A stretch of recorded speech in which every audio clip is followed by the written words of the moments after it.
They're probably expecting us to go live since the thing says shortly. I'm just kind of assuming. I'm not sure. Let me turn a few things down here. Nobody wants to see this silly game. This silly game. Nobody out there wants to. Hey, this won't go down. There we go. Nobody wants to see this. Do ya?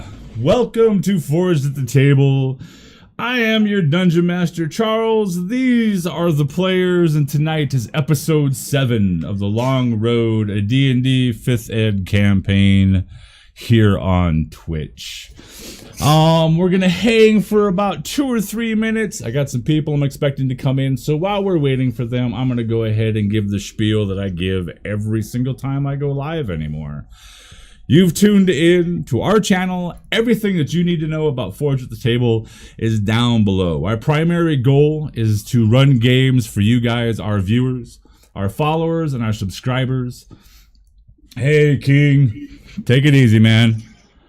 Our primary goal is to run games for you, our followers. If you've tuned in this past Wednesday, you saw that happen with 4 of our followers. If you tuned in last night for the pop-up game, you saw that happen with 4 more of what are now our subscribers in our pop-up impromptu game last night that ended in chaos.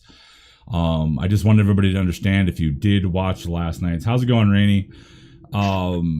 It was not my fault that the turtle lost her mind and killed the children. That was Firehawk. It's all her fault. Probably the stresses of work, her daily life. She lost her mind and did it. So we're going to sit here for a few moments. I'm going to make sure that I'm ready to go tonight. Running a little ragged, a little tired. Tonight should be kind of an off-the-hook kind of night. I've got a massive surprise in store for these 5 wonderful players. They have no clue what's coming their way. It should be an interesting shock. Like I said all week long, if you get the chance to sit and watch us tonight, at about an hour to an hour 15 into tonight's show, we are going to be taking a break. And unlike our normal 5-minute break, tonight's break is going to be 15 to 25 minutes while we set some things up. But the wait will be worth it. Pay attention to their faces as we come back from that break, as I'm pretty sure they're going to be more than a little slack-jawed with what's coming. There is one of them out there right now that's got a knowing grin on her face, because she has been clued into what's coming up. She has been alerted to the shenanigans that are going to take place. So it should be an interesting and exciting sort of night. So this week has been absolutely crazy here on the channel. We have had all kinds of shenanigans break loose. We have pop-up games that are now going to be happening weekly, possibly twice a week. We have locked in our second DM here, Mr. Todd, our Stump-O-Matic. He is going to be stepping up on the 29th and running a one-shot. If he gets through that one-shot, he will wind up running a Curse of Strahd game, and we'll be looking for 4 to 5 players. I would like to take a minute to thank all the viewers of our channel, because you guys have really stepped up. His game, his one-shot, filled up with 5 players in less than 24 hours. And yesterday, when I put the word out about the pop-up game last night, I had it filled in less than an hour. And that was absolutely fantastic, and that makes me want to continue running those, which I will be doing. So again, that information is sitting down below if you'd like to get in on some of that stuff. The only thing I can say is please keep in mind that right now it's just me on this channel. I'm running this stuff by myself. So you're going to have to exude a little bit of patience as I try to get everybody that wants to play into games. Eventually we're going to get Rainey over there into a game. Not sure when, but we're going to. And that should be interesting. Interesting indeed. So I hope everybody that's out there viewing, I think there's 5 people out there right now. Hope everybody's doing fantastic. This may be close to the last week that we're going to start this game at 5 our time, or 7 p.m. Eastern. We may be moving this. Hey Zeus, how you doing? That is Happy Zeus. Yeah. So we may be, after tonight, moving this to an 8 p.m.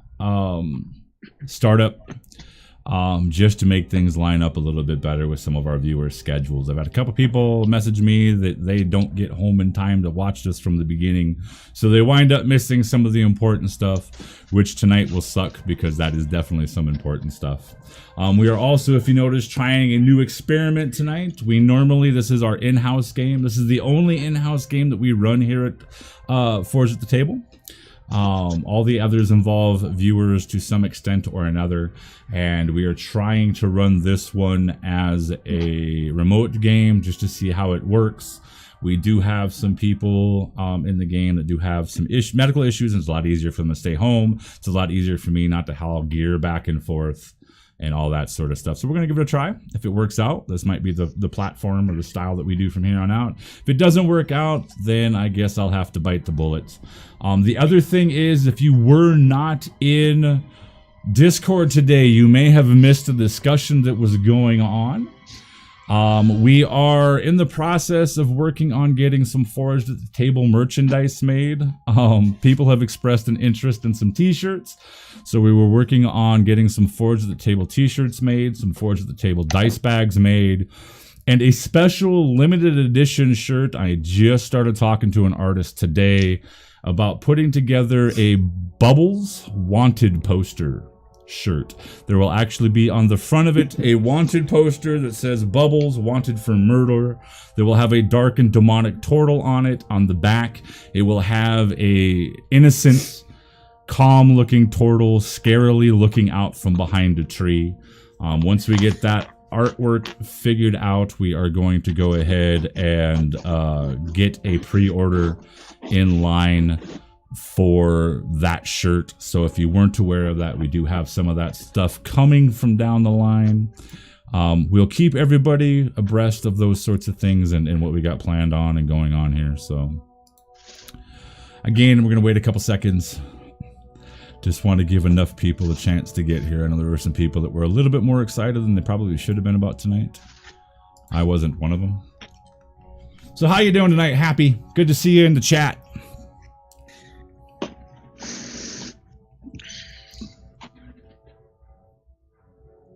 If you're unfamiliar with Happy Zoos, he is playing the other, unless I'm mistaken, I can't remember. I think Happy's is playing the other twisted turtle. Turtle? Yeah, he's playing the other twisted turtle. Made the poor lady go running away, screaming her head off. Yeah, he's playing the other turtle in the other game. If you want to catch that, that's on Wednesday. So tonight is The Long Road, episode 7. This is every Saturday night at 7 p.m. Eastern right now. That might be changing to 8 p.m. Eastern. On Sundays, you can catch us at 5:30 p.m. Eastern every Sunday with the Adventure Weekly. Starting April 2nd, you can catch us every Monday at 9 p.m. with the Shifting Sands. Starting March 29th, we're going to be having Stump-O-Matic, Todd, running some games here on the channel for you guys. This Wednesday at 8 p.m. Eastern, you can watch the finish up of the one-shots. And then sometime during this week, I am not sure. I can tell you right now that I am 100% sure that it will either be Tuesday, Wednesday, Thursday afternoon, or Friday. There will be another pop-up, which will wind up being longer than math can count, Babacus. This next pop-up, just so everybody knows, pop-up games will run anywhere from 2 to 4 hours in length. All the details will be given to the players when they are brave enough to step forward and get involved. So, starting with Jeannie, go ahead and tell everybody who you are, a little bit about yourself, the character you're playing tonight, and a little bit about that character, if you would be so kind. Let's see here. I am playing Talina. She is a halfling rogue, who is trying very hard to be brave, but at the same time not get everybody killed. Is that it? Pretty much. All right. Danny. Hi, I'm Danny. I'm 30 years old, and I play Wiki Wobblefit, the Gnomish Cleric. Brian. I'm Brian. I am playing Cedric Paladin. Cedric is a person to kind of do brave deeds. You're breaking up, his Brian. goddess. Uh-oh. Do you have it on push to That's talk it. or voice activated? Voice activated. Okay. So in case you all missed that, he is playing Cedric, the Paladin, the Dwarven Paladin. Hopefully we can get his audio figured out. Let's go with Shauna. Hi, my name is Shauna, and I am playing Regina Wundergold, a gnomish fighter who aspires to be a culinary artist. She stumbled upon these wonderful fine folk to help with a situation that's gone a little awry. And Connor. I'm Connor. I currently have the plague, so that's good. I am playing Belton Cobblebolt, a halfling sorcerer whose entire worldview is kind of falling apart at this point. And I am Charles. I'm your dungeon master. You all are more than aware of who the hell I am and are probably getting sick of me eventually, if not right now. This is episode 7 of The Long Road, and before I kick the tires, slap the horse on the ass. How's it going, Swarmsy? Slap the horse on the ass and get this mofo running. Let me take a minute to wish everybody a happy St. Patrick's. I hope everybody is having a good evening, drinking responsibly and not driving, because I would hate for anything to happen to any of our wonderful viewers, whether you're a follower, a subscriber, or just a plain everyday viewer. You know, if you are a plain everyday viewer, you can correct that problem by giving us a follow. So one last thing, if you want to take an opportunity to get involved in tonight's game or any of our games here on Fortune's Table, you can do that simply by taking a look down below in the doobly-doo. You will see a section there, do you want to have a hand in the play? And it will tell you how much you can spend of your hard-earned greenbacks, dollars, pesos, German Deutschmarks, gold bars, small animals, whatever it is you wish to donate to have an effect on our game. You can give bonuses to the players, advantage to the players, you can give fate to the players. Or you can do the right thing. Show your loyalty to the channel and give those things to the Dungeon Master. Don't do that.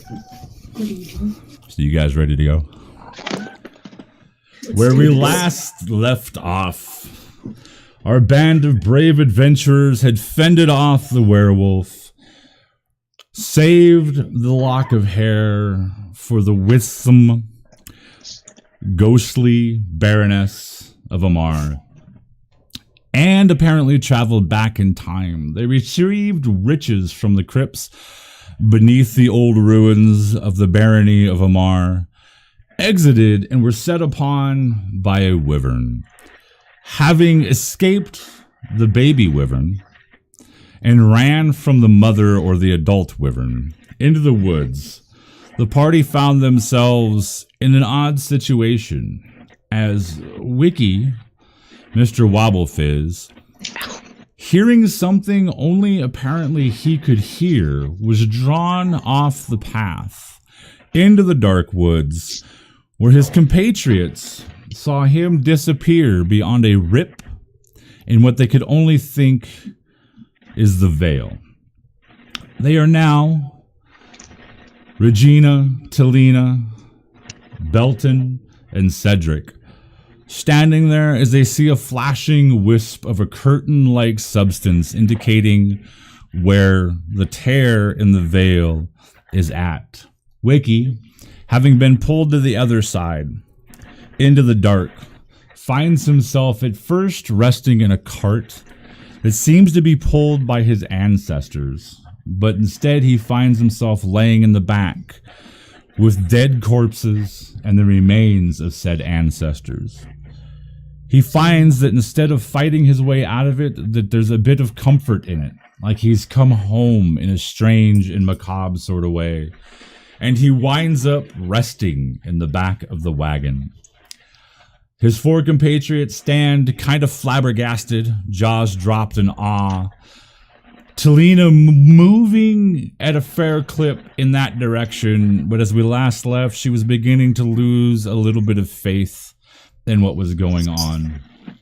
So that is where we begin.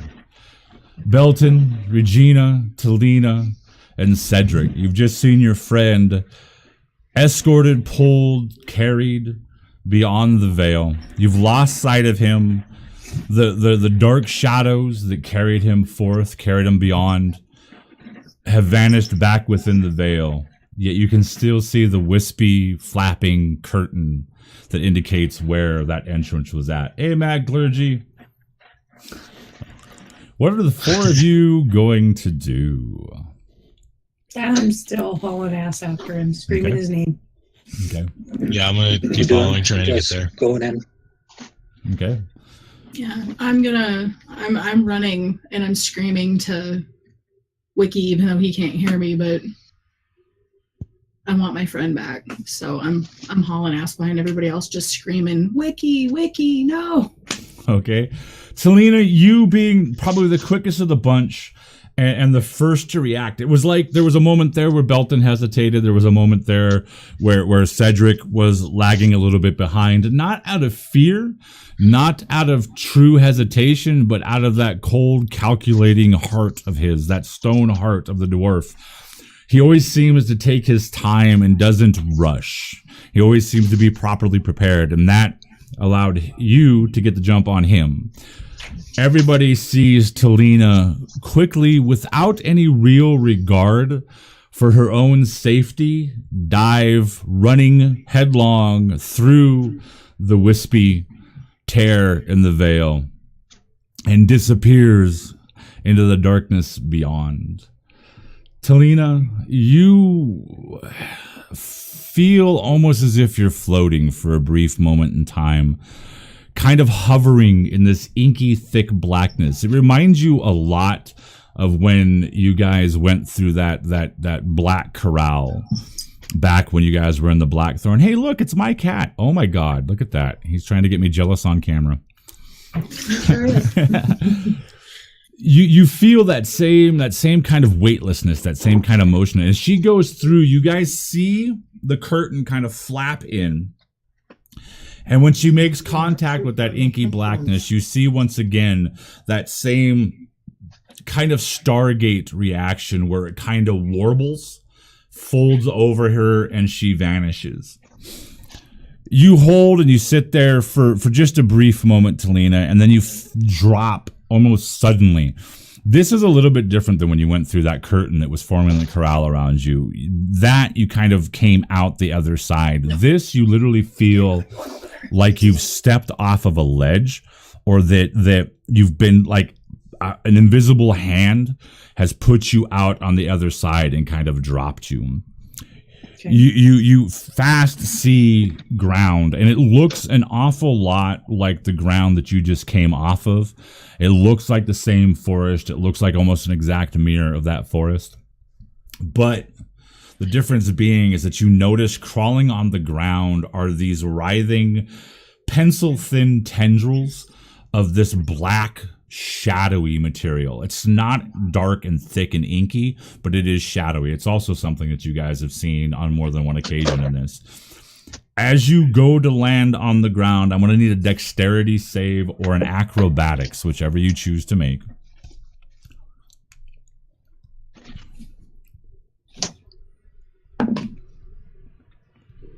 11. 11. You managed to land not quite as soft as you might have wanted to, and you feel for just a split second like you're going to roll your ankle, and you actually tumble, lock, and roll out of it. You come up just off the edge of the road, and when you come off of it, you can see on your clothing, on your right shoulder, when you come up, you would normally expect to see that brown foresty earth, and you see kind of a muted gray. And as you take a look around, everything around you looks exactly. The trees look the same. Everything looks identical to the forest you just came out of. except for it's all shades of gray, blacks, and this inky color every so often. You think that you see, looking around as you kind of take a quick glance, and you actually do glance back to the curtain. You don't see the curtain. What you see when you look back is the forest continuing. And it looks as though like you should be able to look back and see the rest of your friends. You should be able to see Regina, you should be able to see Belton, and you should be able to see Cedric, but you don't. You just see the empty forest. You even see back kind of down the hill to that clearing. There's What no... about Wiki in front of me? You don't see Wiki in front of you either. But as you kind of focus and look around, you kind of look back towards out to the new area. You do see a road. It looks like an old country road, and it looks like you're at the edge of the forest. Like there's a clearing that starts and it opens up, and you can see another forest, maybe a day's ride in front of you. You're almost completely disorientated. You're not sure what's north, south, east, and west. And you hear this kind of choked off whinnying of a horse coming from your right. As Regina steps through this curtain, this tear in the veil, Regina, go ahead and make me a dexterity, either a dex save or an acrobatics, whichever you want.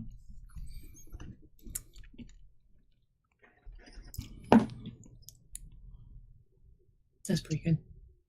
23. Yeah, you again, you experience the same thing. It's like as if a hand was holding you and just does this and drops you.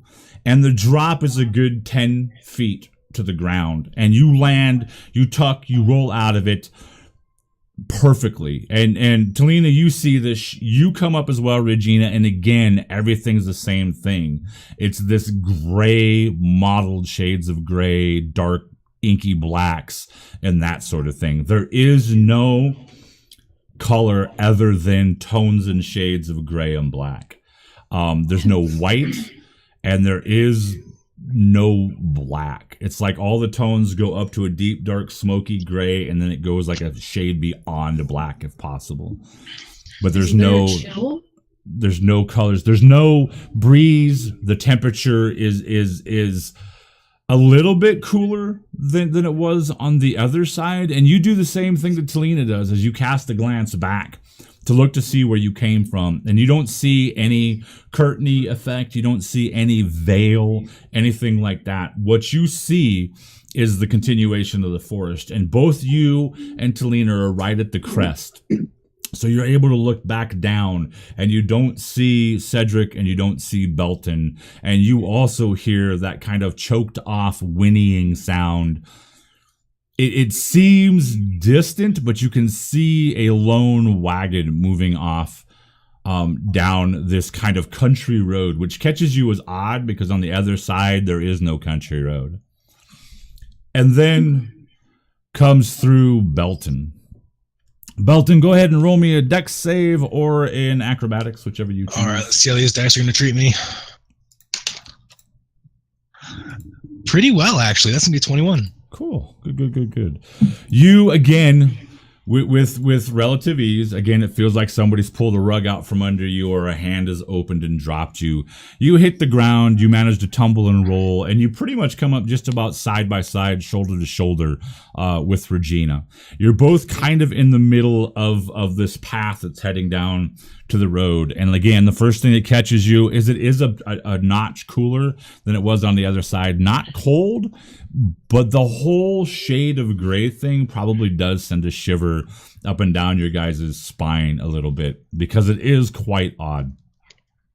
The final person to come through, and whether it's from density, the way he's moving, or something about him, you see all three of you, Cedric, come walking through the curtain, coming onto the side with you to join you. But instead of coming in at a height of 10 feet, he walks and almost as if he's stepping off of the edge of like a short boardwalk or a step, just takes one step, puts his foot on the trail, and is now out with you. You guys do not see any sort of Stargate kind of effect. Any warbling, any waver. It's just like he's not there, and then you see him just out of thin air walk, and he's there with you. All four of you are there. You all see the same thing. You all immediately notice this feeling of gray dinginess, and your mood might even actually drop just a notch. Everybody go ahead and roll me a perception check.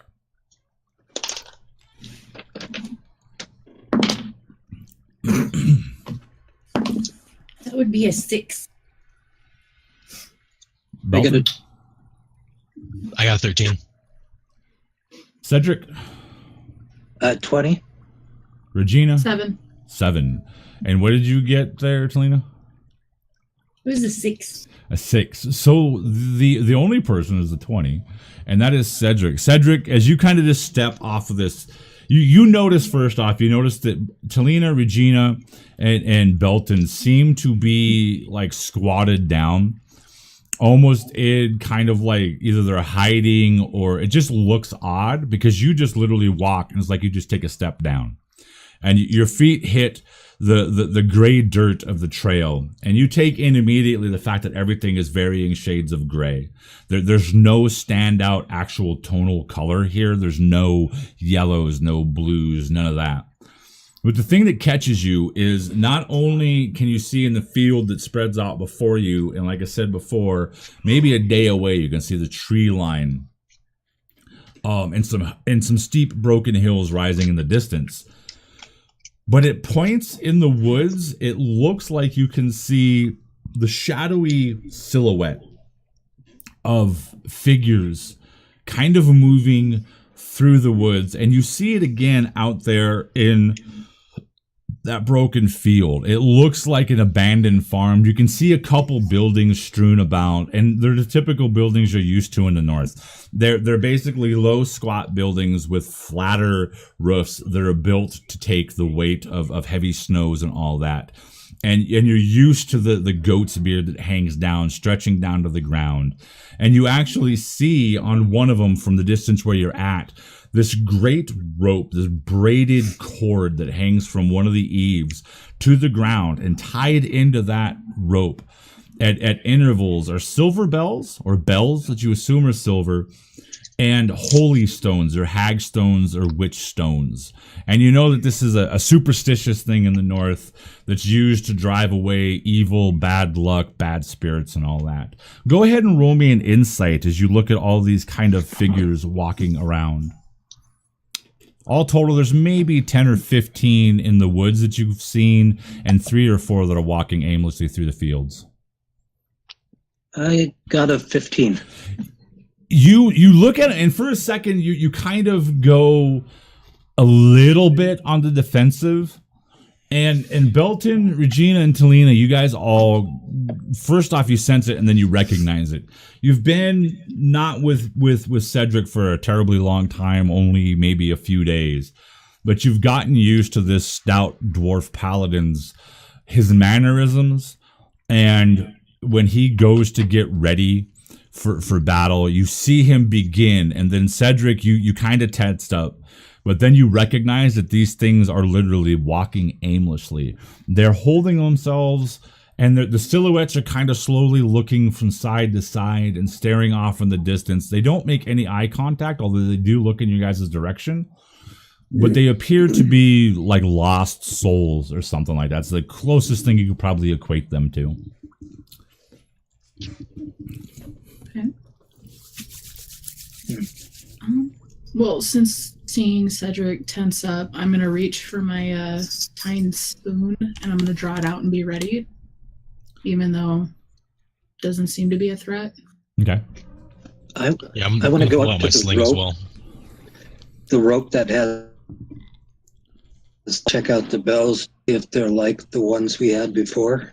The rope that has the bells on it is probably 300-400 yards down the trail, across the road, and into that broken field. So if you want to, you can go ahead and start making your way there. And like I said, you once again, everybody hears that kind of somewhat choked off, gravelly kind of whinny from a horse. It's like imagine the horse had an extremely dry throat and had some glass shards in there and was trying to whinny. It is getting cut off a bit from that. That's what you kind of hear coming from up the road. And as I'm sure that at least one of you was watching that road and watching that wagon, you notice that it dips over the top of the hill and begins to disappear as if the road crests and then drops down the other side. You see no sign of your little friend Wiki Wobblefizz. It seems that he is nowhere to be seen. Where's Wiki at? Was he in that wagon? We could go and see. Well, I'm going to look for Wiki's footprints around the entrance and see if I could Go know ahead. which way they went. Go ahead and roll me in nature. Oh, natural one. You see I really hope that's absolutely not how our night goes. you see absolutely nothing. You bend down and everybody sees Cedric kind of bend down and actually begin to look around in quite a wide area. He looks around on the road and then to both sides, and you actually see him like move like twigs and bush and branches and things off the ground and shift things around as if he's looking for something. And he comes up and has found nothing. You see nothing at all. You see no odd footprints, no anything. I say we go after the wagon. I mean, that's the only place he could have gone, right? I mean, there's no other, figures out here that I can see that would be dragging him away. If anything, maybe they saw him come through. Agreed. We should go after that wagon.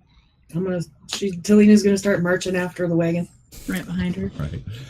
You guys, as you kind of fix and decide that that's the direction that your party is going to head, the wagon dips and finally disappears behind the crest of the hill.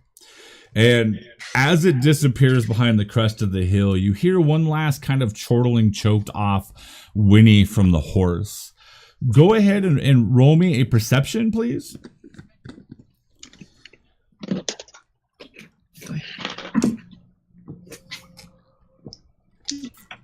Seven. So starting 6. with you, Talina, what'd you get? 6. Cedric. Zoom. Get out of there. 10. Belton. Zoom. 10. Regina. 7. Wow. Belton and Cedric, you both notice that the wagon's distance as it crests that hill, whether it's the fact that it's gone over the hill and vanished from your sight, whatever it is, it definitely seems like it's gained some distance by just going over the hill on you as the four of you make your way kind of down the trail. Or, well, are you going to make your way down the trail, or are you going to try to cut time by going through the woods? And as you do look through the woods, you do notice several of these kind of aimlessly walking, almost lost looking, shadowy figures. It's like silhouettes. You see no features, but it does look like lost people. Talina, remembering what happened the last time we went through the woods, I'm sticking to the trail. Okay. Yeah. Okay. So you guys make your way. Go ahead, Cedric. I'm going to try to cut through the woods, but any of the figures so they don't intersect. Well, you're breaking up really bad, Brian. Mm-hmm. Really, really bad. Do you have anything running in the background on your computer? Just Twitch. Go ahead and close the Twitch and let's see what that does.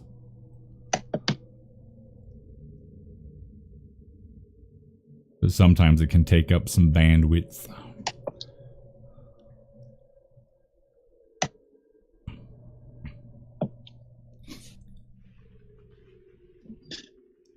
Okay. Yeah, let's give it a couple. Am I still? No, you're getting better. Let's give it a couple seconds of playing. Yeah, like Mad Clergy says, if you have Twitch stream open, close it. That was what was causing mine last night. It tries to seize the microphone, methinks. Yeah, he was having really bad problems last night. It's bandwidth stuff and stuff like that, because you're basically sending 2 feeds up. So it should hopefully clear it up. Anyways, Cedric, the 3 of you, go ahead and roll me. Actually, you actually see it. You don't even need to check. You actually see Cedric out of the corner of your eyes as the 3 of you turn to head down the road. You notice Cedric kind of shift off to the right-hand side and begin trailing through the trees. Now what is he doing? Didn't we just go through this with Wiki? This is a bad idea. Like a hushed tone, but still trying to like have my voice carry. Cedric, what are you doing? Come back here. You hear it. I'm catching the wagon. But it's not safe to go through the woods. Come back.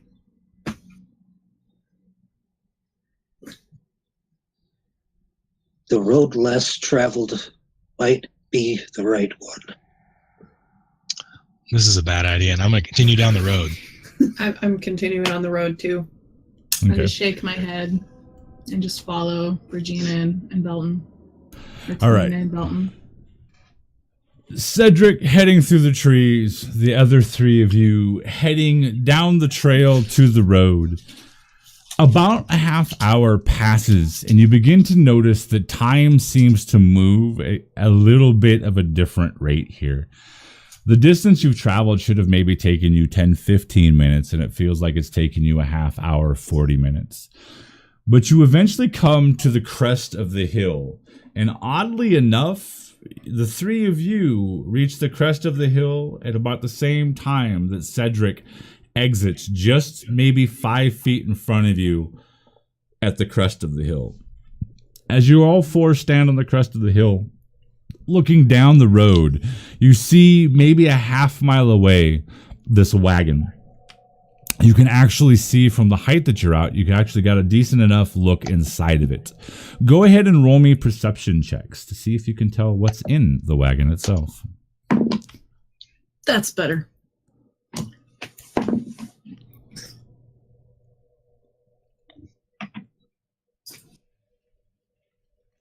So, I got a 17. Talina, what'd you get? 16.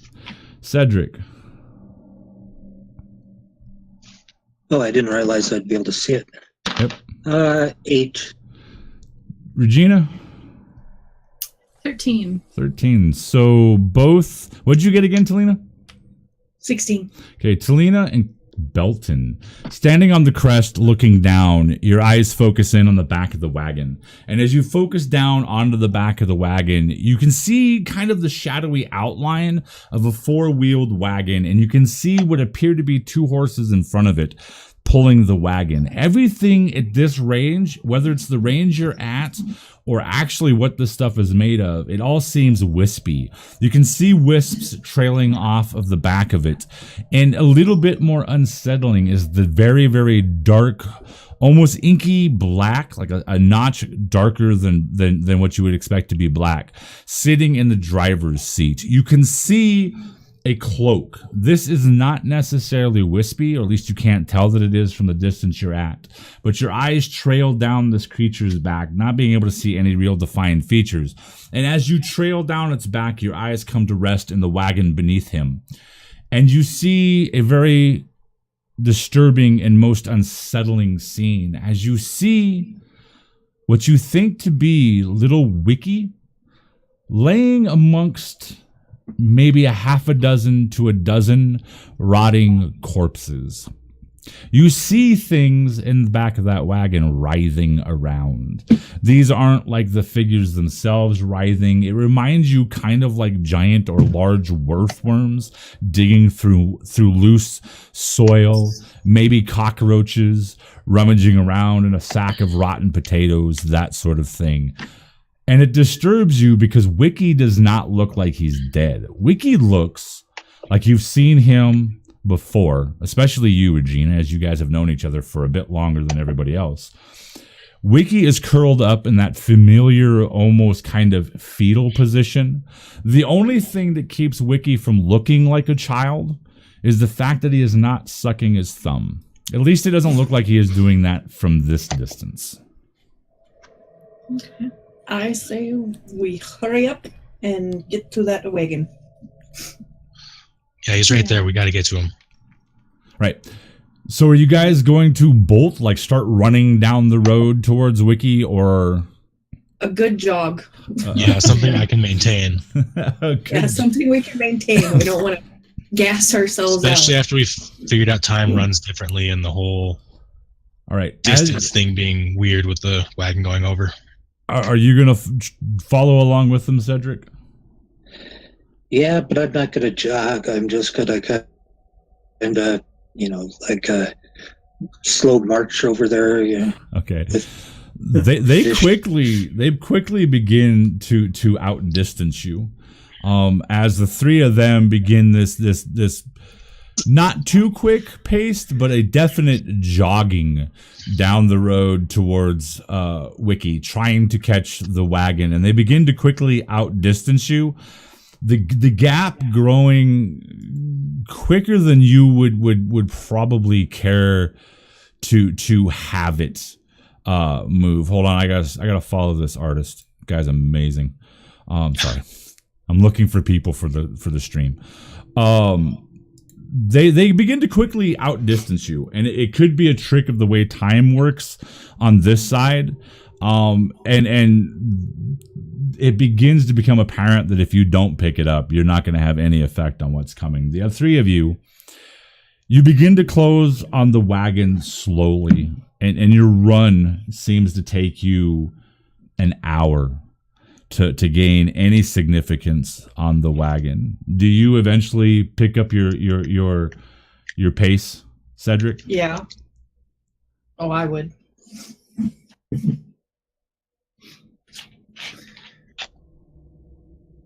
I don't think he heard you. Hey, Brian, Cedric, do you pick up your pace at all? Maybe a little, but Cedric's too old to run. All right. The three of you, your hearts almost drop into your bellies, which I might add are empty. Because as you top another crest, you think that you should be right on top of the wagon. But as you crest this next rise, you see the wagon still about a quarter mile ahead of you. From where you were before it went over this rise, you should have caught it right at the rise, but it's still another quarter mile away. But that's not what causes your hearts, your moods, your hopes, your dreams to sink into your boots. It's the fact that this wagon seems to be moving towards an extended, large, thickly walled black keep. You can see from the spinial spires coming from inside of this keep, you can see these dark black banners that are snapping and waving. You can't see, you can tell that there's probably something sewn into them or drawn on them, but you can't make it out. But you do notice as they snap it in a breeze that you don't feel, it almost looks artificial, that as they snap, you see these tendrils of wispy smoke-like substance stretch off of them and kind of evaporate into nothingness. You can see where the road kind of continues to kind of go past the keep and kind of turn and veer off to the right. And you can see where a big road turns and veers towards that keep. As the wagon comes to that crossroad, it doesn't slow, but it does begin to pull a little bit to the left. And you notice that it's beginning to head towards that keep. And as it does this, you can see the glowing, faint red eyes. This is the only color you've seen other than shades of black and grays since you've come over onto this side. You can see these glowing red eyes on the horses. And with each step that they take, you can see these wispy tendrils come off of their hooves, or where their hooves should be, because you don't see them. You notice no defined definition, just the shadowy outline of the horses. And then for the first time that you realize, you haven't heard sound one in this place. No breeze, no sounds coming off of these figures, no thing other than that chortling choke of the horse. The next sound that you do hear is a heavy chain sound and kind of this loud shing and thunk as you see an inky black drawbridge begin to drop down from the front of the keep. As it begins to come down, you can see a heavy, what you can only see in your mind is maybe to be an iron portcullis or something like that, but you see these great heavy chains, and you know it's got to be coming down over some kind of a moat that you can't see from the angle that you're at. And the wagon continues to turn. Somewhere deep inside of your hearts and souls, you get the distinct feeling that if that wagon makes it into that keep with Wiki, you will have lost your friend forever.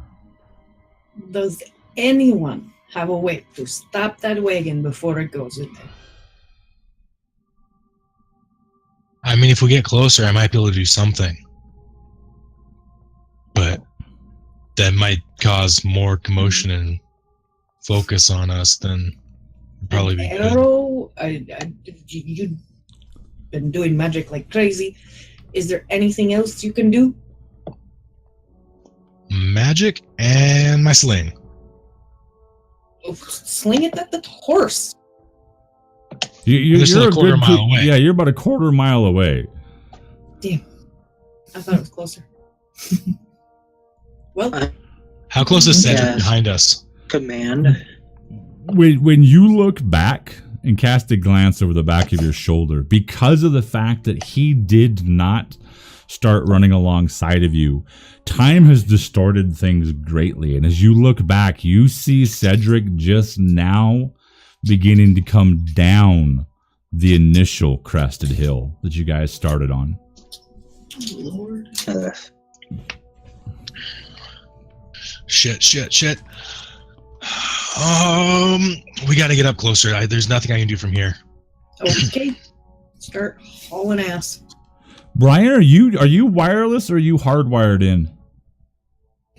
I'm wireless. All right. Remind me to give you a Cat 7 cable so next time you can go hardwired. That might clean it up too.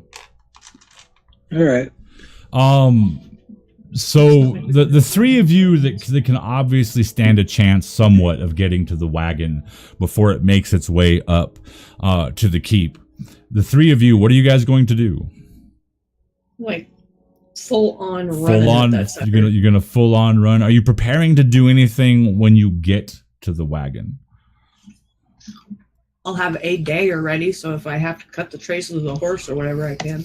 Okay. Yeah, I've still got my tined spoon in my hand, and I've been running with it the whole time, so I'm prepared. I'll probably pick up a rock, a good sized rock that I can use my sling. Okay. So the three of you bolt down the hill, trying to close on that wagon before it makes it inside of that black keep. You can see and still hear, like, you can definitely play out in your head how there must be giants on the back side. That kind of like in Lord of the Rings, when those giants are pushing the huge grated, right? Same sort of thing you can kind of play in your head, that there must be something immense, something of great strength and size that's lowering this massive drawbridge down. Because the links on the chains from this distance look like you could probably stand, each one of you inside of one. If you were to all hug each other, you could probably all fit inside one of the links of this great chain. You run headlong down this hill. Cedric, you see them begin to run, and time is seriously distorted because when they take off running, you are still just coming down the initial slope of the hill that you guys started on. And as they dip off the other side, you blink and you're actually coming up the hill that they just ran down. Time seems screwy, to say the least. As the three of you run, you notice the wagon is heading towards a small sort of copse of trees. And it, strangely enough, begins to halt and slow just a bit. Go ahead and roll me perception checks. And hold those numbers, don't say them out loud. Just so everybody out there knows that's watching right now, we will be going to break here in about 20 or 25 minutes. Please stick around after that break. That break is going to be a little bit longer than our normal one. It might be as much as 20 or 25 minutes, but the wait will be more than worth it. As I got some stuff planned tonight. So anyway, starting with Talina. What'd you roll? 16. Belton. 9. And Regina. What's the favorite number on that one? Regina. I got a 9. Talina, you notice 2 and then 3 and then a 4th mounted rider coming out of the copse towards the wagon, reaching the wagon just before it gets there. And again, the only colors that you notice are these flashing red eyes in the horse's eye sockets. You see no defined detail. You do get the nothing really, Firehawk. You'll catch up really quick. You notice that the horses have the red eye sockets, all 4 of these ones, but these ones look, like I said, you can't see any defined definition on them, but you do notice a difference in the thickness. It's almost as if they're wearing barding or some kind of field plate or something like that. Like, these are war horses. These aren't wagon pulling horses. And you notice the 4 figures on them. There's one lead figure that looks a little bit, they're all shadowy, but he looks a bit bigger than the 3 that are lined up behind him. And as he looks around, you notice as he begins to look kind of in your direction, there seems to be a red glow coming out where his eyes were at. Roll me. What are you going to do first off? I'm still hauling ass after Wiki, and I don't have the breath right now to tell everybody else. So. Roll me a wisdom. I better help check that one.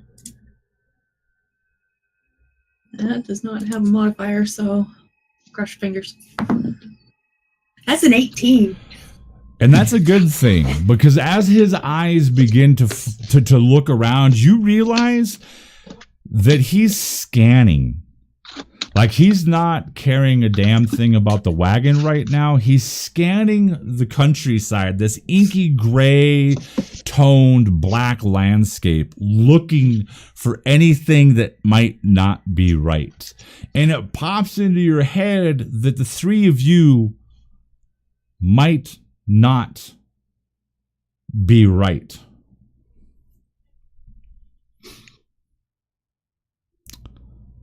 Damn. And that if his eyes land on the 3 of you, the game could be lost. You begin to feel this immense pressure that Wiki's life rests, very possibly, on the next couple of seconds.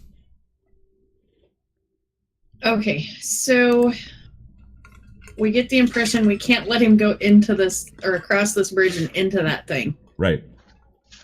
But we also get the impression if this thing sees us pell-mell running down the freaking road, then we'll probably lose him anyways as well, right?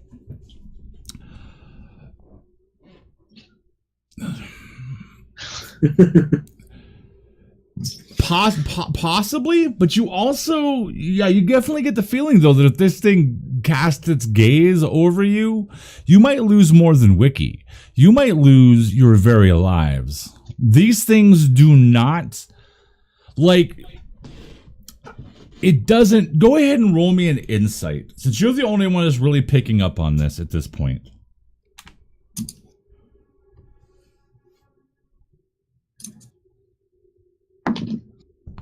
17. Wow, you're rolling good. I remembered which dice to roll for which stats. Yeah, you've seen, like, your life outside of Trellis has not been the smoothest. It's not been the longest, but from what you've gathered of the world at large, at least the world up here at large, these things you're not a match for. You can almost sense that there's a power about them, that these are beings that live on this side of the veil, and that this is their world. This is a place you don't understand, just the tones and stuff, but also just the feel of the place. It's distorted. It's not right. You feel kind of alien. Belton and Regina, give me a perception check. And Talina, knowing this, what exactly are you going to do? So, a lot of roads have like the little ditches or whatever off the sides. Yeah. And there was like forested area around here. Is there a way that we can still move towards the wagon but be off the road and kind of out of sight? And kind of out of sight. Well, first off, let me get Regina's roll. We got an 18 this time. And Belton. 22. Okay, both of you notice that as you're kind of running along, Talina almost seems lost in thought, and you both pick up on the glow, both from the horses that have just exited out of that copse and off of the lead rider. You now notice, all three of you, that this lead rider, strangely enough, appears to be holding what at first looks like a spear, but then you realize is a lance. And his vision is scanning over the countryside, over the terrain, looking for something. And it kind of tossles around in the back of all of you that maybe, just maybe, he can sense your presence, and that might be what he's looking for. Is there any place just off the road that I can dive for cover? As you are, all three of you, going to kind of scan, looking for a place to kind of ditch into? Yeah. Yeah, Okay. I'm gonna go to the left side. Okay, go ahead and roll me a perception check. But since you are running and you're kind of distracted, make it at disadvantage, please. You go first. God damn it. That's a pretty nice disadvantage.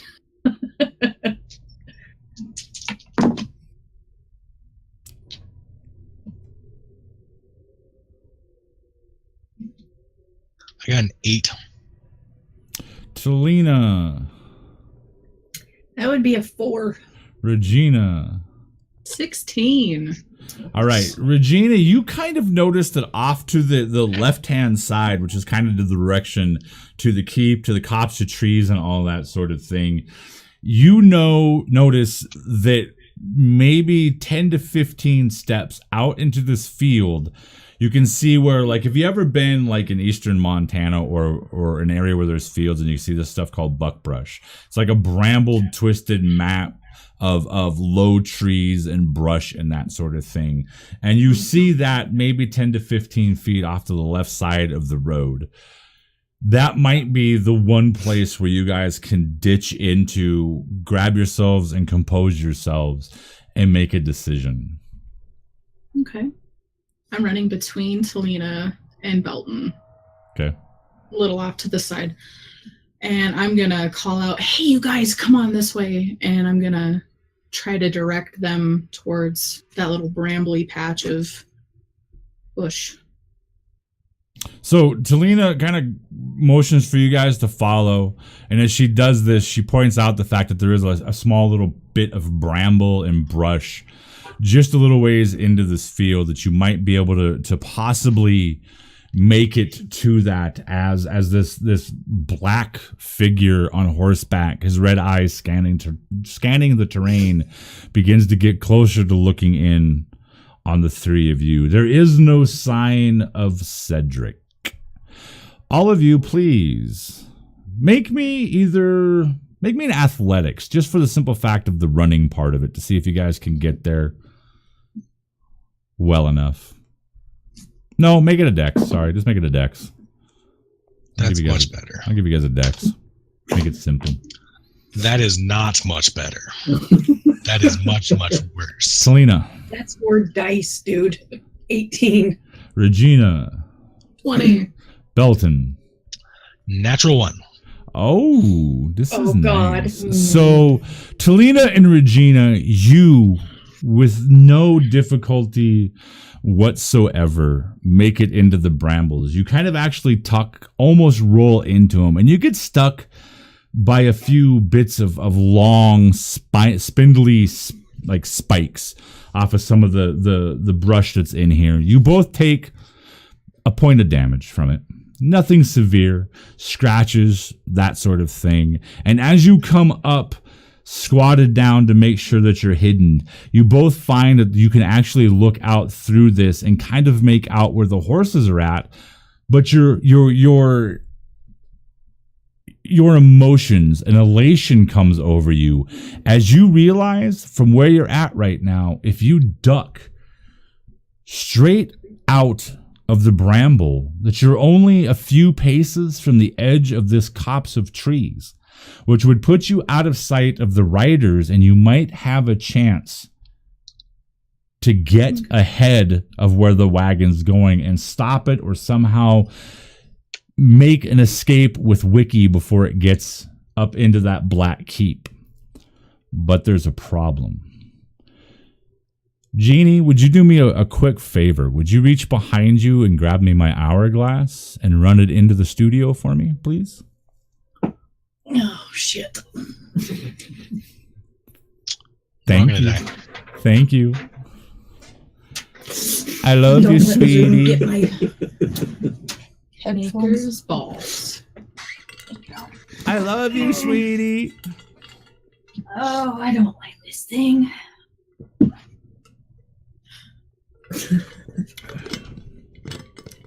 Wow, it freaked me out. You opened up the door and I'm like, what? So once she makes it back to her seat, Belton, you follow after the two apparently much more nimble, acrobatic, agile females.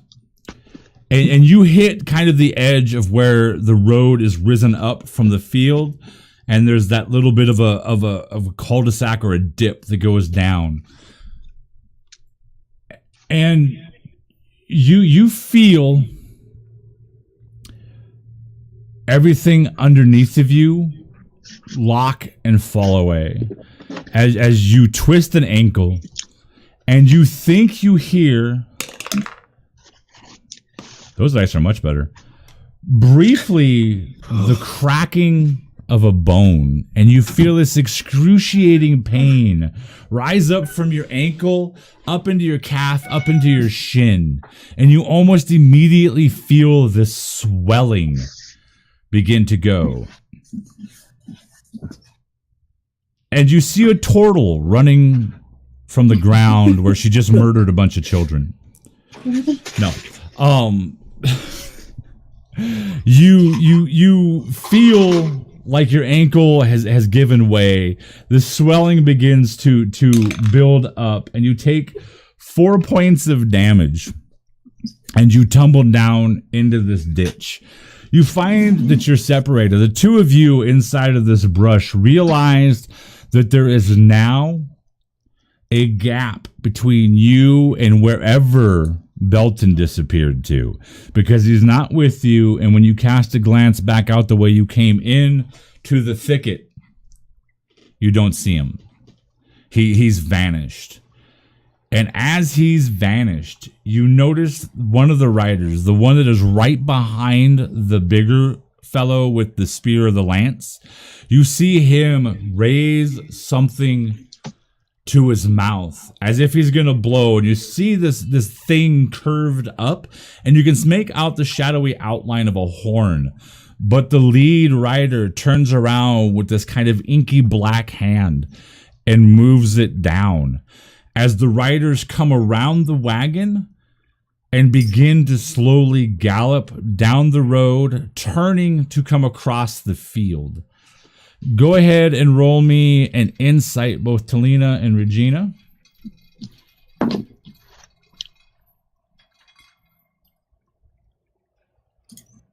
$15. Okay, Regina. 13. Talina, you can tell that whatever's drawn the attention of the four riders and the fact that they're picking up speed, it wasn't the two of you, and it doesn't look like they're coming for Belton either.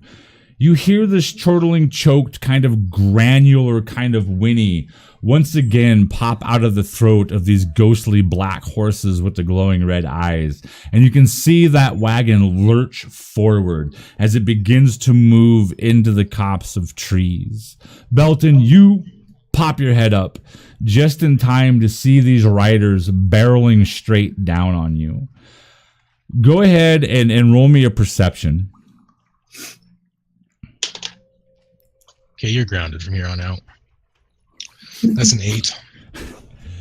You can't tell whether they're bearing down on you or if they're bearing down on something else. You kind of cast a glance really quickly, and you can see the two of Regina and Talina kind of ducking inside of this rather thick brush. And you can't tell if these riders are coming at you or not. Talina, Regina, you know that they're not coming at Belton. And I'm going to duck back down and try my best to remain out of sight and hope that... Roll a stealth. That's semi-decent. Go away. 13. Okay, you duck down and you grab a bit of the dead gray grass and brush that's there and kind of pull it over you as you kind of roll. You come down, you roll, you grab this and do one of these things. And you almost expect to feel your body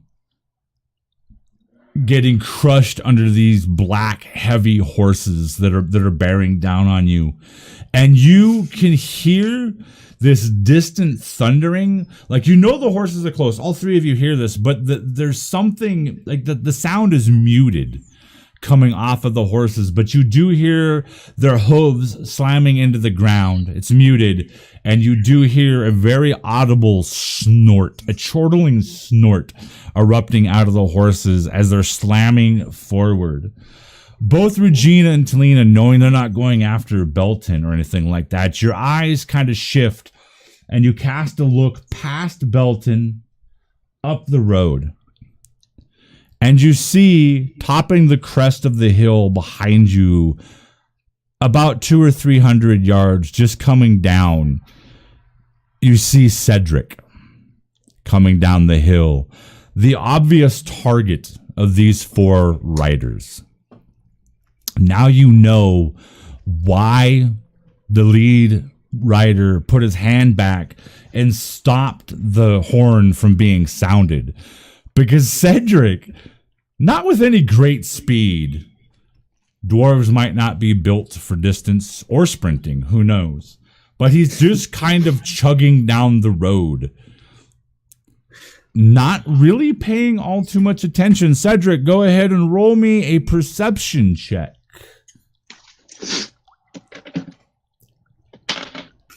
Take it easy, Jersh. 4. A 4. And yes, Cedric seems to be like, have you ever gotten like tunnel vision on something and not seen the obvious? You're so focused on what it is you're looking at that something could be right in front of you and you don't see it. This is what's happening to you, Cedric. You don't see the four riders thundering across this plain.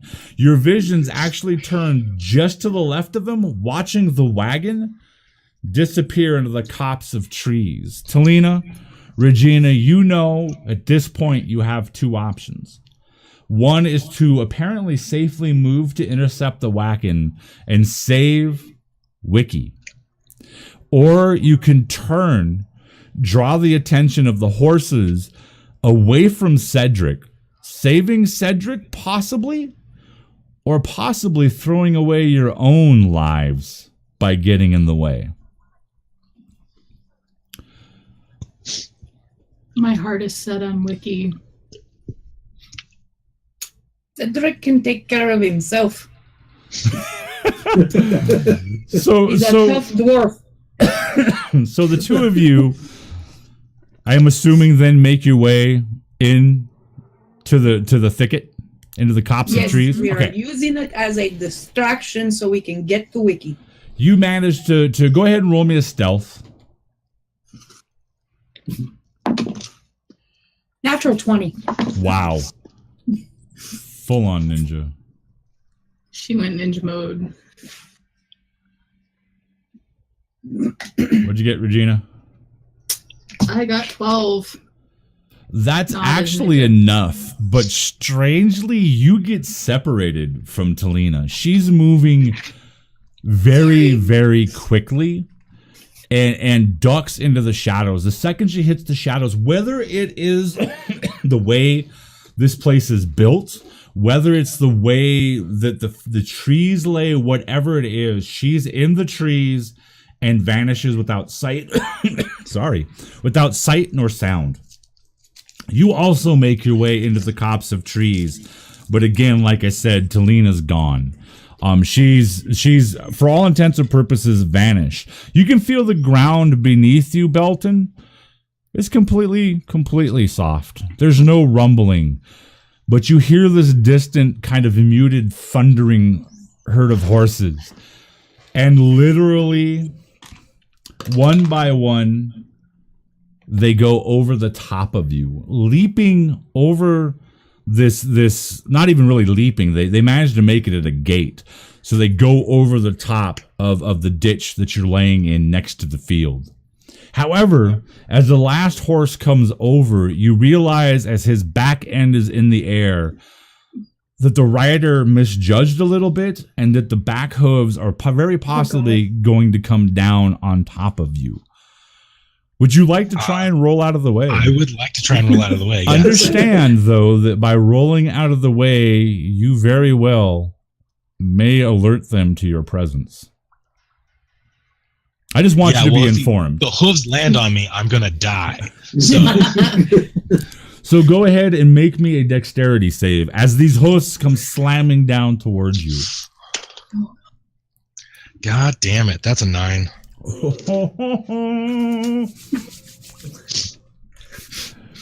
As you go to roll, you almost, and you kind of roll up towards the edge and roll so that the horse's hooves are going to come down and you're trying to roll out of the way.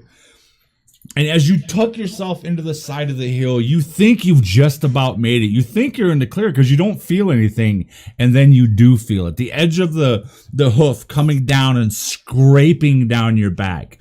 It doesn't put full pressure on you, but maybe that would have been the better way to go because this is an immense amount of pain.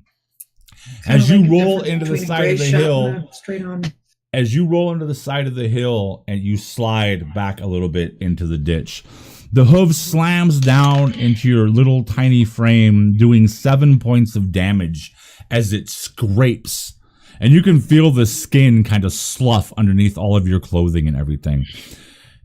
As the horse lands its hooves and continues on, it doesn't appear to pay any attention, the rider oblivious as to you being there. And you notice that the riders are thundering now up the road.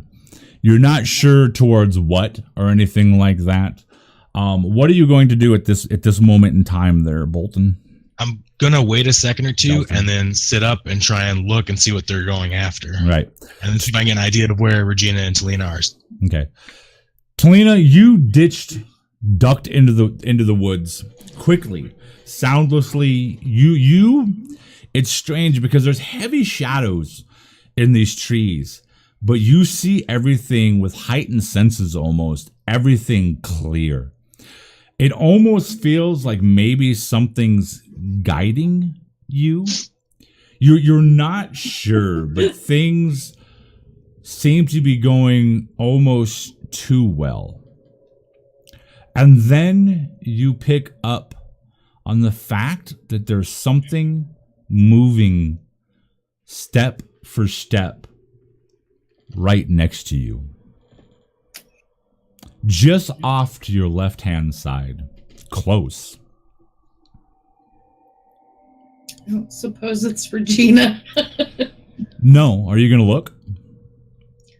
Yes.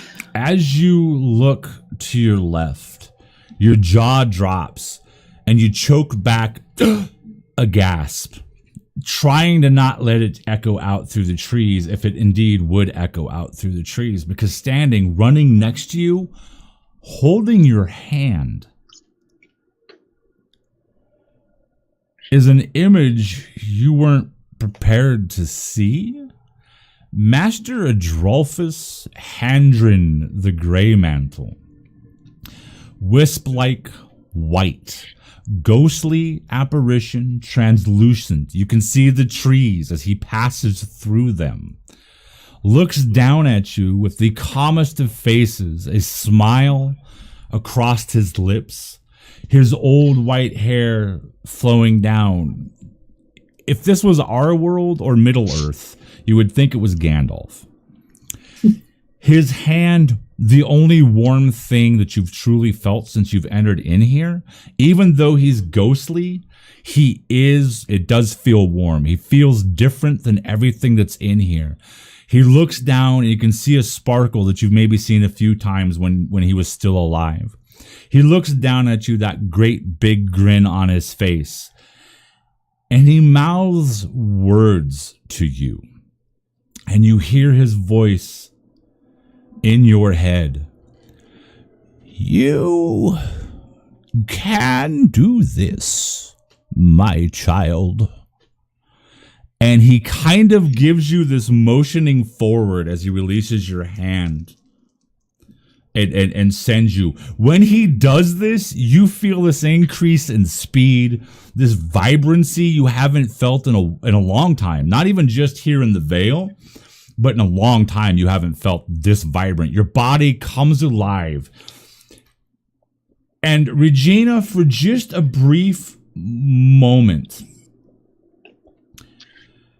you see a faded, silvery, moonlight kind of glow in one section of the copse, and you too bite back a gasp because you think that for sure the gig is up, that everything in that keep's going to come out and just start slaughtering you and your friends. But then you see this strangest thing you've ever seen, as there appears to be the apparition of either an old woman with long flowing hair in a bathrobe or something, or an old man in a bathrobe. You see this apparent exchange between it and Talina, and then you see it motion her forward, and you see Talina begin to cover with each stride 6-7 steps as she again dodges off into the trees. You struggle to even try to keep her in sight, and you're not able to. Belton, you kind of lurch up out of the ditch, and you see the horses thundering up the road. Go ahead and make me a perception check. All right. Because you think you see something between their hooves, between their legs, as these horses are thundering up the road. That would be a 12. That would be a 12. And that would be enough for you to be able to see what it is that these things are now thundering at. And you as well gasp, but you're not able to bite it back. Because you see Cedric coming down the road, apparently unaware of the impending death that is thundering up the road towards him. You notice the lance that the lead rider was riding with begin to drop down into position. And you can see this image probably from some of the jousting tournaments that happened in Trellis, of a knight, a great knight, lowering down. Wiki is freaking you out, Subs. Welcome to the chat, Subs. That's Wiki for you. You see this lance drop down. You can picture in your head a knight on a jousting field, on the list field, his great lance coming down to meet his opponent. And you realize, or you feel that Cedric is quite honestly fucked. Can I see where Regina and Talina are? No, you can't. No. You know that the three of you were heading towards that little kind of like little bit of brush and all of that, but you can't see them. They went into the brush. You saw them once briefly, squatted down, kind of hiding. Now that you look, gone, completely gone. But I will let you roll me a perception check at disadvantage. Because I'm a nice guy. If you guys want to, 12. okay. If you guys want to, at any point tonight, I'm going to be a really nice DM. At any point tonight, you guys as a group have inspiration. One of you at any point tonight can use Firehawk's inspiration from last night that she tossed to the side in order to murder the children. So you guys as a group have that inspiration for tonight. Thanks, Firehawk. So you rolled a 12. You think, for the briefest of moments, that over where this bramble, this tangle of bramble and stuff and bushes is at, you think that you see like maybe the tops of some trees, like a copse of trees. And then you do see some trees, but you think that you see kind of almost a silvery light descend towards that copse of trees. And then like a breeze, an unseen breeze comes, a little bit of flecky of this gray dust comes up across your eyes, gets you, and you lose it. And you're not sure if you did see it. Cedric, you're about halfway down this hill, your vision focused on that wagon as it lurches forward, and you're thinking to yourself for a brief second that there was something else by that wagon. That wagon had stopped for some reason, whether it's your advanced age or if it's some other thing. You can't quite put your finger on what it was, but I'm going to give you an insight to see if you can pick up on the impending danger. Natural one. Natural. Oh my god. Yeah, we're all gonna die. You don't know what it was. The wagon had stopped. You're not sure what the wagon was, and you think for a brief moment that you might actually hear the thundering of hooves. But no, there's nothing, and you don't see anything in front of you on the road. This place is playing tricks. You feel like no. You got to get to that wagon because that's where Wiki's at. And you continue to just kind of trot on down the road, completely oblivious to the impending doom. Your eyes focused as the back end of the wagon disappears into the copse of trees. Talina. Yes. You come to a point in the trees where they begin to thin out. You find yourself maybe 50 yards ahead of where that wagon's tracking. And like I said earlier, distance is distorted on this side of the veil. Inside the dark, things are distorted. Time moves weirdly. Distances figure out strangely. It's enough to almost make you a little, that kind of nauseous, almost a vertigo feeling. Okay.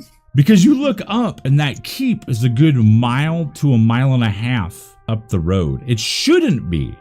You should be like probably at the edge of where that moat is at. And you can see the drawbridge, this great drawbridge still coming down. And you can see that there must be a moat there, but that's a mile and a half up the road. It shouldn't be this way. But you see 50 yards away, coming along, trailing along the road that's going through these trees that you're now kind of off to the side of the road hiding in, comes that wagon. The person or the thing that's guiding it, no face, no physical features, distinguishing features, but you do see the outline of it. There's no glowing eyes, nothing. It is odd, to say the least. It's a very strange feeling looking at it. The same with the horses, because you do see the glowing red eyes. They're much different than the red eyes from the horses on the riders that are now charging down to kill Cedric. These ones are they're just dots, and they don't seem to be shifting from side to side looking. They're focused straight down the road. It's almost, go ahead and roll me an insight.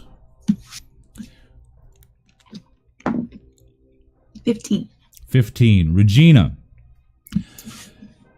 you see up ahead of you maybe a good 50, 60 steps at the edge of the copse where the copse breaks for the road. And then you can see the copse continue on the other side. But you notice about halfway between you and Talina, a shadowy figure. And at first you think it's one of those shadowy figures you guys saw when you first came in. It's like aimlessly, like lost, just kind of looking for a way through the dark side of the veil. But then you realize that this thing is actually moving with some intelligence. It seems to be stalking Talina as it begins to slowly move in her direction, moving from tree to tree. You can tell that Talina is completely unaware of it. She's far enough ahead of me that she's out of earshot, isn't she? Yeah, you would have to raise your voice and call out to her, very much probably alerting this thing, the wagon master, and whatever else might be around here. Yeah, the air in this copse of trees, Talina, you pick up on it, Regina, you pick up on it, is a bit more dark, and it has a bit of a sinister air. Like the ground that you're standing on is tainted. And as you kind of begin to look around, you notice that the ground here is several shades darker than the gray of the road and the gray through the field. It's much darker. You notice that there are these tendrils, these pencil-thin tendrils of that wispy smoke-like substance moving along the ground, eerily looking a little bit like veins. And you notice that they're wrapped up maybe 2 feet up the trees, like vines wrapping around the trees. The trees themselves, now that you're stopped, Talina, now that you're stopped, Regina, you notice that the trees look very much sickly. The leaves, kind of that, like almost like imagine trees that have got dead leaves that are shades of gray, that are hanging heavy, soaked by a late fall rain, that are just about ready to fall. Except for these ones aren't falling. There are no leaves on the ground. It's just dirt. This dirt substance. This whole area looks very, very much more sinister, than the air is a lot heavier and dense in this area. So Regina, you see this happening.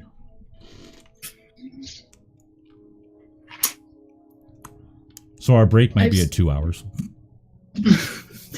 I've still got my Boon of Doom, my time spoon, in my hand, and seeing that it's stalking Talina. I'm gonna follow it with an intent and purpose to either stop it or help her. Can I get you to roll me a stealth? Or are you just gonna flat out charge? No. I learned my lesson. There's no water around here. Yeah, that's not my luck though. 8.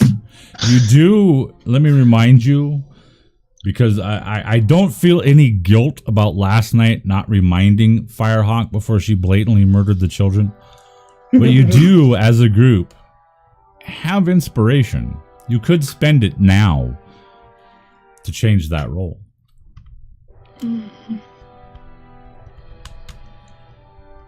it could make the difference between getting Wiki and getting out of here or not. I want to save every. Use it. Okay. Go ahead and re-roll.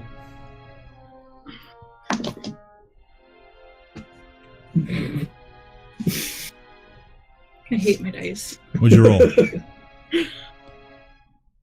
7. 7. So 7 plus 10 is 17. Oh, God.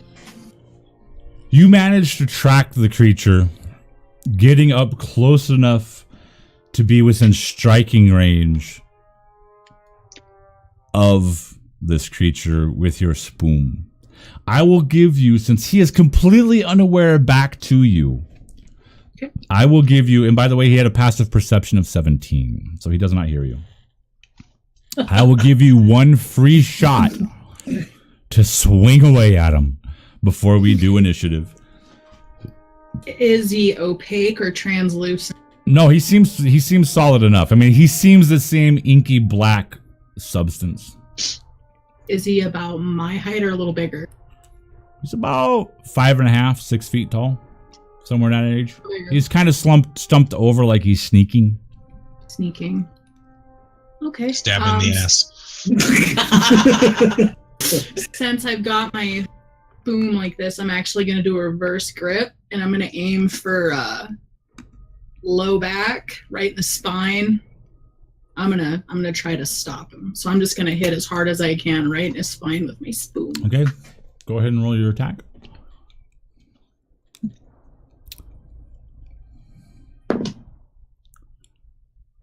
16.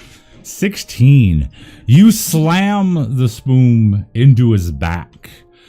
His back arches as you make impact with him, and you see a lighter shade of this inky black begin to seep from the creature.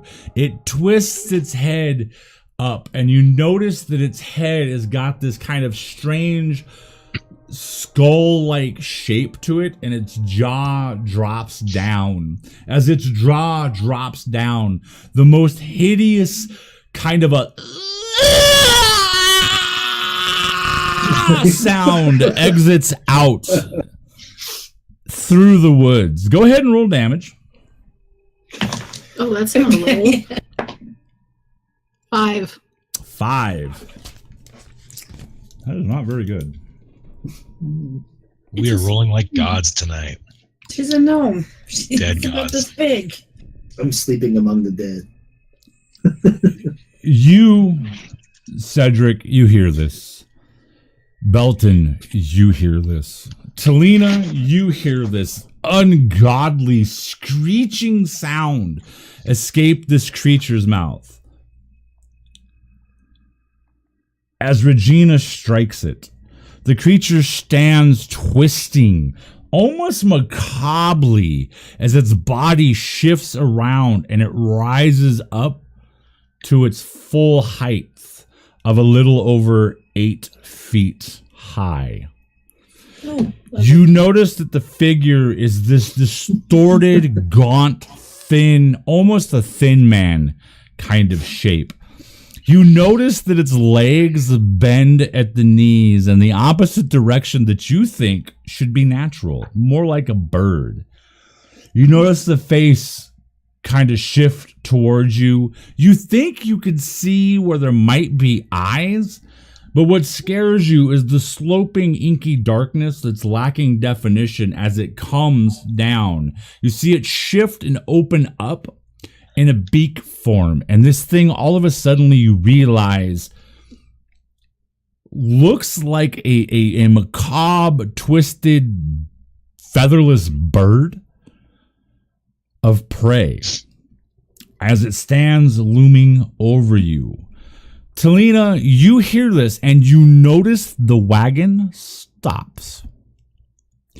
You notice the rider on the wagon dismounts the wagon and begins to trail into the woods. You see it draw this inky black blade. As this blade comes out soundless, you can see tendrils wisping off of it. It sets itself, and as it shifts, you can see a buckler appear in its other hand as it moves into the trees, the direction where this sound came from. Go ahead, Talina and Regina, roll me an initiative. Oh, fuck, these dice ain't that good either. That's probably a good thing.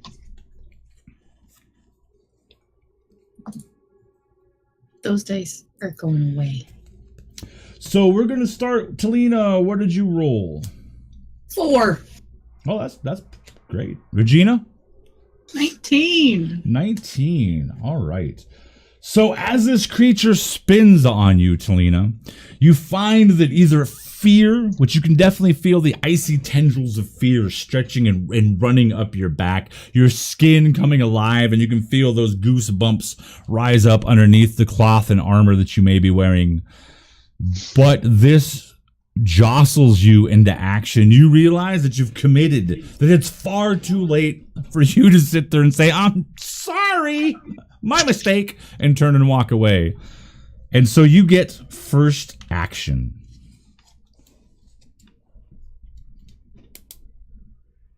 I'm using the opportunity to get to the wagon and get No, Regina, sorry, Regina. Oh. Regina. You said Talina. I'm like, sorry, what? Regina. But Regina. Whatever. Okay.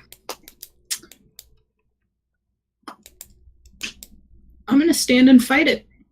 All right. So, what are you going to do? How are you going to fight this creature? If he has dangly bits, stab him in the dangly. You should be right at like eye level at that point too. So. Thank you. So I stabbed it with my spoon. I'm actually going to take a step back and get into a stance and grab for my other sword. Okay. So I've got 2 weapons. All right. This one was in reverse, so it's not ready. I'm going to actually lunge in with my other sword, going for The dangly bits? probably a leg to hip height. Just going in for it. Soft, meaty bits. All right.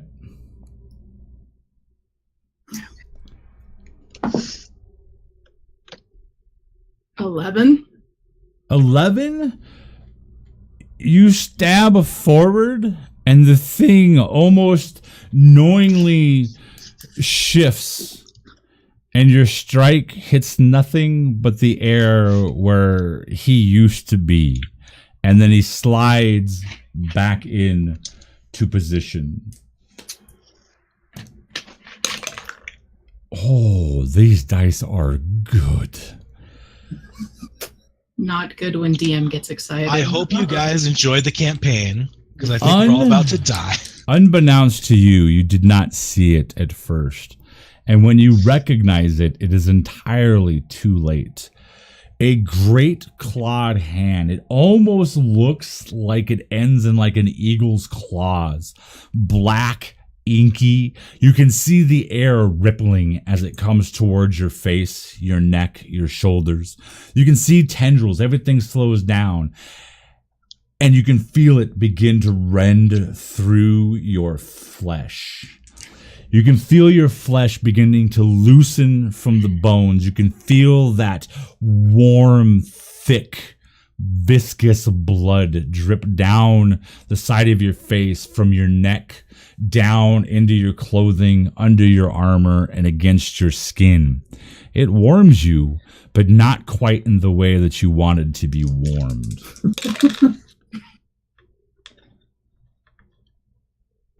13 points of lovely damage. I'm down. Talina, you hear this god awful erupt in the trees back where Regina was at, back where you saw the wagon master go with his sword and buckler all black, inky, into the copse of trees, leaving just a few yards from you the wagon unattended except for the 2 horses, who seemed to almost not move. They're just standing there, eyes fixed ahead down the road to the keep that's 1.5 miles up, somehow up the road. What are you going to do? I'm going to run up to the wagon and climb up and try and get Wiki out and back into the woods. All right. You run up to the wagon, half expecting the horses to react, but they don't. And as you get up to where these horses are at, they don't move at all. You don't see any like breathing. You don't see any inhale, expanding lungs, exhale, pressing it down.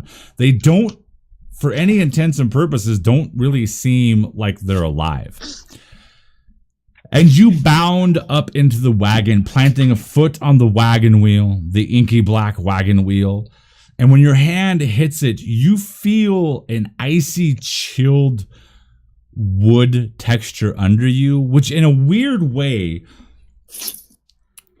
settles you down a little bit, because it's the first thing that seemed to be real in this godforsaken, profane, cursed land that you've seen. And you pull yourself up into the wagon, and you are hit with this smell of decaying, rotting meat, of maggots going in and out of eye sockets, of these great grubby worms. These things are indeed a very, very light gray, not quite white, but they're light, but their underside is immensely black.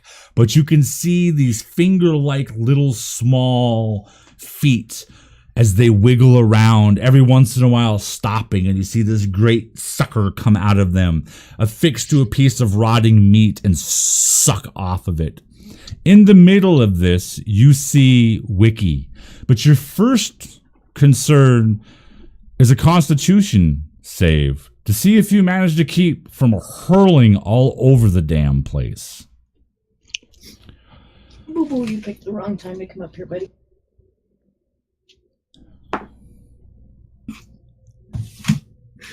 Come on. Mom's got to check and see what her Constitution is. Booger. That would be a 5. And you at first you kind of like, but you and you empty out nothing but a little bit of spittly bile because your stomach's empty. And this is a good thing, because had it been full meal, you might have caused some alert, some eyes to shift in your direction. So you step into the wagon, squishy bugs and maggots and grubs and rotting flesh. You step bravely with intent, with a drive. You can still feel the ghost of Master Adrolphus peering at you from some unknown dimension. As you reach down, how do you approach Wiki, laying curled up in a fetal position with a strange smile on his face, like he's completely comfortable, like he's meant to be here? Well, he is slightly smaller than me. Just slightly. So I will, since he's in kind of the fetal position, I'll just reach down and pick him up like you would a little kid. Okay. You pick him up, and what are you going to head back into the cops or anything like that? Yes. Okay, you begin heading back into the cops. Belton, you've managed to make your way out of the ditch painfully, through the thing, the briar, and strangely enough, you expect to see, as you look back, you expect to see Cedric run through by this great lance and these thundering horses trampled to the ground. But strangely enough, you witness Cedric vanish, disappear. And you see these horsemen who had him dead to rights rein in these great shadowy war horses. And you can actually see the lead horse with the lance down, rear up, the point of the lance coming up into the air and come back down. And you see them begin to cast glances around, and you realize it's only a matter of time before they look back and their eyes fall upon you. I'm going to hobble as quickly as I can into the copse of trees. Okay, so go ahead and roll me in a dexterity. Your footing is not too solid. You've got some tangly bits to get through. That is going to be a 15. A 15. You managed to make your way into the copse. And as I said, distance and time and apparently other things work strangely in here. Because as you make your way into the copse, Cedric appears right next to you. Cedric, you were walking, and at one point you decided, you know what? I think it'd be better if I go this direction. I can cut off the wagon. And so you turned and you headed that direction. The last thing you remember hearing before you wind up in the copse is this thundering horses, like 4 or 5 riders bearing down on you, and you could hear the snorts just coming out of these great nostrils. You never saw it, but you wind up in this copse.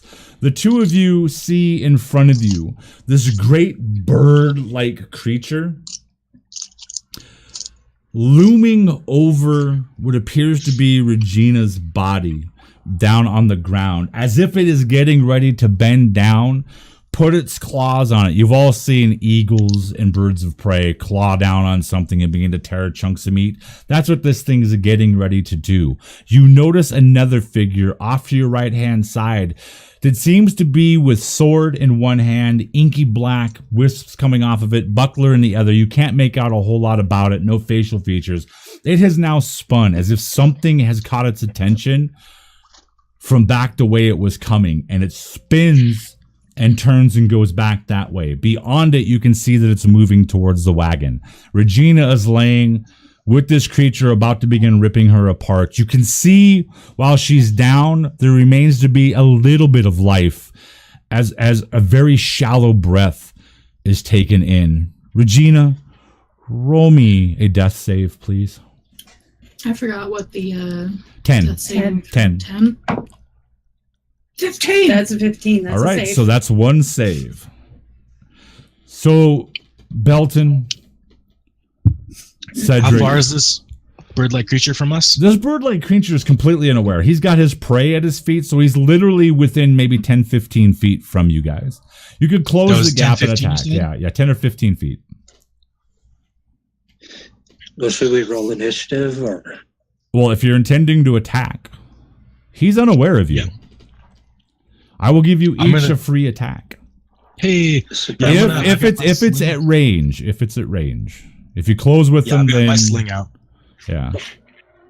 Of course, my glaive is a ranged weapon, so Yep. I'm going to use that. All right. So both of you, starting with Cedric, please make me an attack.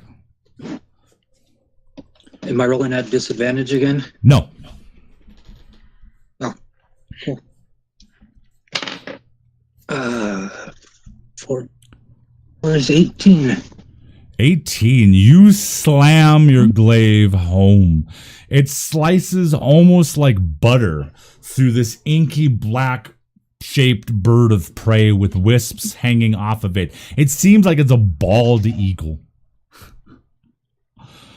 As your glaive, come on, that was a good one. As your glaive goes sliding through it. Go ahead, good sir, and roll me damage. Ooh, 12. Your glaive, as this thing bends down to rip apart your friend, laying helpless on the ground, its claw about to come down and pierce into it. Your glaive slams and slices through its midsection. It rears back as if it's going to let out another one of these screeching howls into the night. And all that comes out of it is this strange gurgling sound. As you can see, a dark, like a tad dimmer and lighter than its body. You see this viscous liquid, you can only equate to being blood, bubble up out of its mouth. Its eyes flick around wildly and focus down in on you, Belton. What are you going to I got do? a 13 Okay. with my sling. Okay, that's enough to hit. Does it? Yes. That's 6 points of damage. You rifle off a slingshot. You, Cedric, you hear that familiar, and then the snap of the leather sling just snap in the night as the bullet goes flying through the air and hits true where this thing's great inky eye would be. You hear the sickening kind of squish thud mixture as you send your smooth stone flying right through and into its eyeball and into the black inky brain matter that you're sure this thing's skull contains. It rocks further back its head, and when it rocks back, it pulls off sickeningly off of your glaive, Cedric. And you think as its head twists from the force of the bullet, you can hear its neck snap, and it crumples backwards to the ground. With a clash and a laugh, your tankards smash together, ale and mead sloshing, foam spilling over the edges as you all lose yourselves in robust laughter. We are now going to break, ladies and gentlemen. Please hang out. It's going to be a little bit longer as I got some stuff to drop on these fine folks. We will be back in about 20 minutes or sooner if I can make that happen. Thank you for hanging out with Forge at the Table. We'll be back as fast as we can.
This is going a bit quicker than we thought, ladies and gentlemen. We should be back with you in just a few seconds. Just a few. Actually, a couple more minutes, please.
So hey guys, how's everybody out there in Twitch land doing?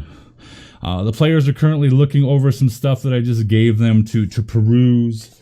They will be joining us back here in about 10 minutes, but I have nothing better to do, so I am going to sit and talk with you guys. Hope everybody's doing fantastic tonight.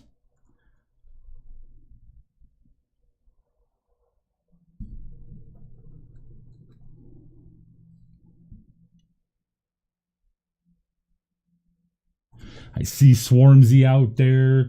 Murderhawk 2324 is out there. Mad Clergy, I hope, is still out there. There's that Subsys Cyber guy.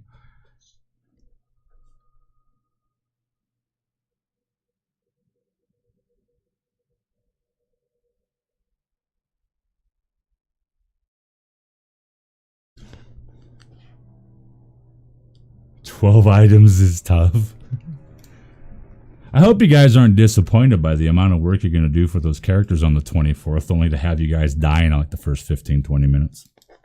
But then again, I don't know if I can kill you because I've heard the threats of being banned.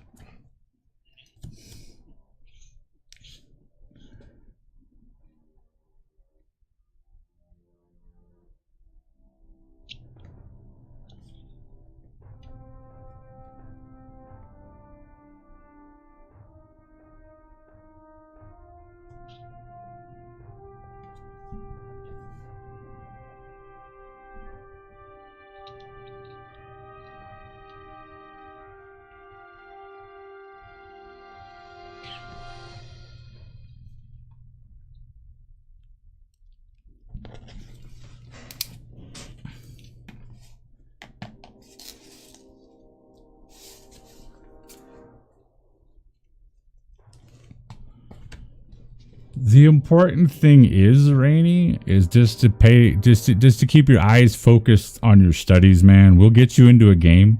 Send me your times and all that sort of thing, and we will make it work. You'd be surprised at how readily, if you send me in your times, I'll try to make something work for you to at least get you into a one-shot or something. Yeah, it is very possible that Firehawk will kill you guys. She is using magic, and we've all seen how that works for her.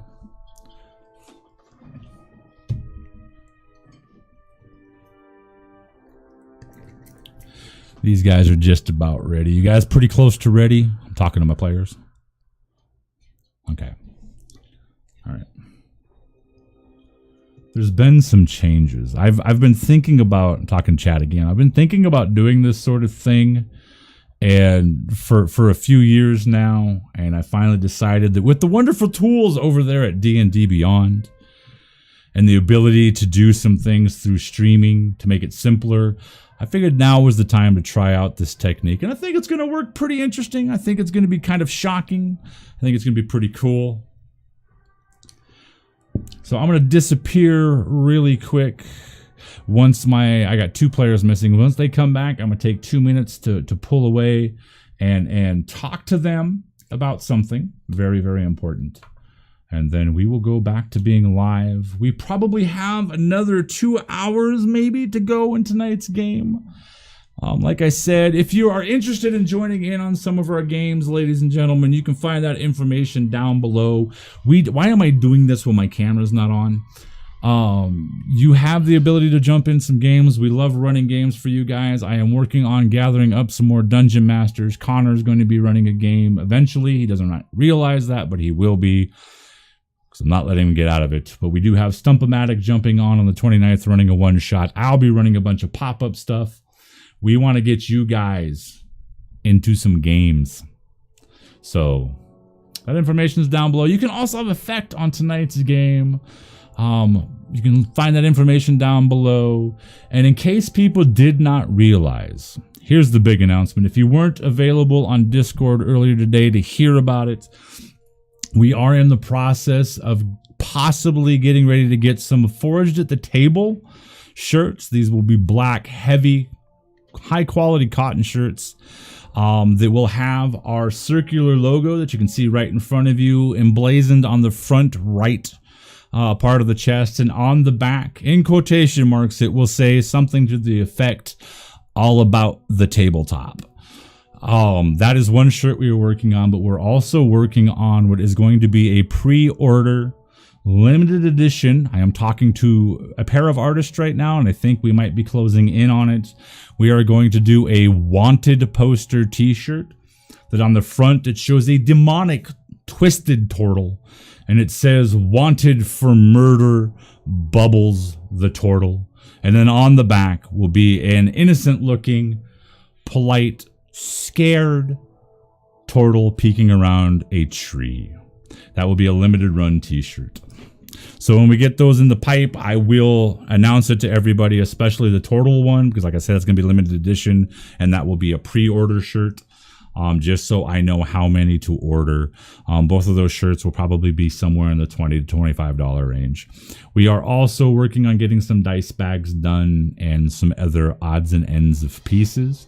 I am also going to be posting up some information about these characters in front of you and that sort of thing. So I'm going to disappear now that my players are back, and we will be joining you guys here in a few short minutes. Please hang out. Appreciate the company.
Are coming back in just 1 minute. Hope everybody's hanging out, having fun. Looking forward to the second half of tonight's wonderful stream. We are nowhere near the numbers that we pulled last night, but that's to be expected because last night was a special night. Last night was so much fun. And there's a whole lot of people out getting drunk tonight. So. Yeah, tonight is the St. Patrick's Day, so I hope if you are out drinking tonight that you're drinking responsibly, and please do not drink and drive because we would hate to lose any of our wonderful viewers, followers, or subscribers. Please be safe tonight. because keep in mind that you're not the only people that are out there getting tanked up and drunk. So we come back with a clash and a laugh. Your tankards smashed together, ale and mead sloshing, foam spilling over the edge as you all lose yourselves in robust laughter. Once again regaling in the tales of how close Wiki or someone else in your band came to death. Whether it was the Black Wyvern of Beldweir Hall, the Banshee of Candlemere Wash, the Eaton of Matron Wood, or the Hag of Eastwind Hollow, you always managed to find a way out. You've never been truly defeated. You may have tasted death, but you've always come back from it. And so, your long road now continues. As that was then, this is now. You regale yourselves in your booth, a spot that has been reserved for you at the Gildan Nymph for the past month. The City of Storms, Stormhaven, has been your base for the last 6 months, ever since the fiasco at Port Fellstall and Norstwall. You had thought that maybe just because he was nobility, he would have a sense of humor, but that wasn't so. And he brought to bear many assassins, men-at-arms, warriors to track you down for the slight, the perceived slight, and you escape from Fellstall, eventually landing yourself in the great city of storms, Stormhaven. Your flashback, you pull yourselves in laughter. Like I said, ale, mead, sloshing. You're in this enclosed booth with heavy, thick velvet curtains. You can see smell a mixture of incense, heavy, sweet pipe smoke, fine wine. There is nothing stale. The building itself is this large, kind of whitewashed, adobe-styled dome. It kind of looks like a large igloo with a courtyard and a road that comes up to you. It's not necessarily in the best neighborhood, but it's also not in the worst. But it is in what is known as the Foreign Quarter, or the Wanderer's Way. You sit there and you can hear a full tavern's patrons also regaling in stories. You can hear them laughing, telling tales. You can hear faint music, a lyre and a lute, and a faint thrumming of a drum. Distant. This building is large. You've had the same room here, like I said, this booth and a room for you for a month.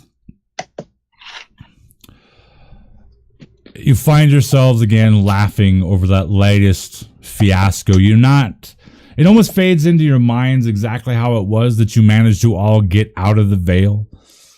And at that point in time, you pretty much said the hell with the North and began slowly moving south, looking for maybe not easier lands and easier adventure, but someplace without the Vale, someplace without this heavy darkness, this hopelessness hanging over you. And you found it within the coastlands of Amradal, where you currently are residing. You, like I said, are gathered in this dark crimson curtain. Very nice booth. Everybody seems to leave you alone, whether that's by reputation or they just don't care to deal with you. They do kind of currently leave you alone.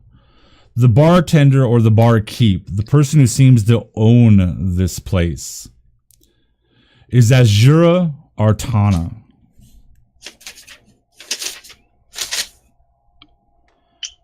Something a bit strange about her is her blue hair and silky, kind of wish-washy, watery-looking blue eyes.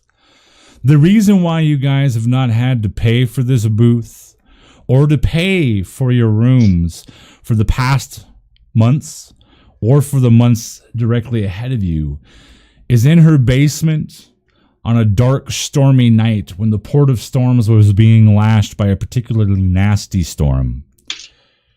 Some things entered from the sewer, nasty, fanged, rat-like. And in the middle of the night, you answered and dispatched them. And in return, you've won her favor.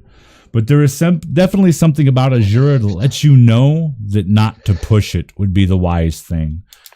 You have a plate of food, breads, cheese, finger meats, full tankards. There is a fine crystalline carafe of fine elven wine on a silver platter with a few crystalline goblets or mugs or glasses around it.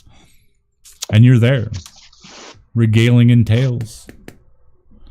About a year and a half, 2 years has passed. The stage is yours. So, do we have any like ongoing jobs right now? Anybody Nope.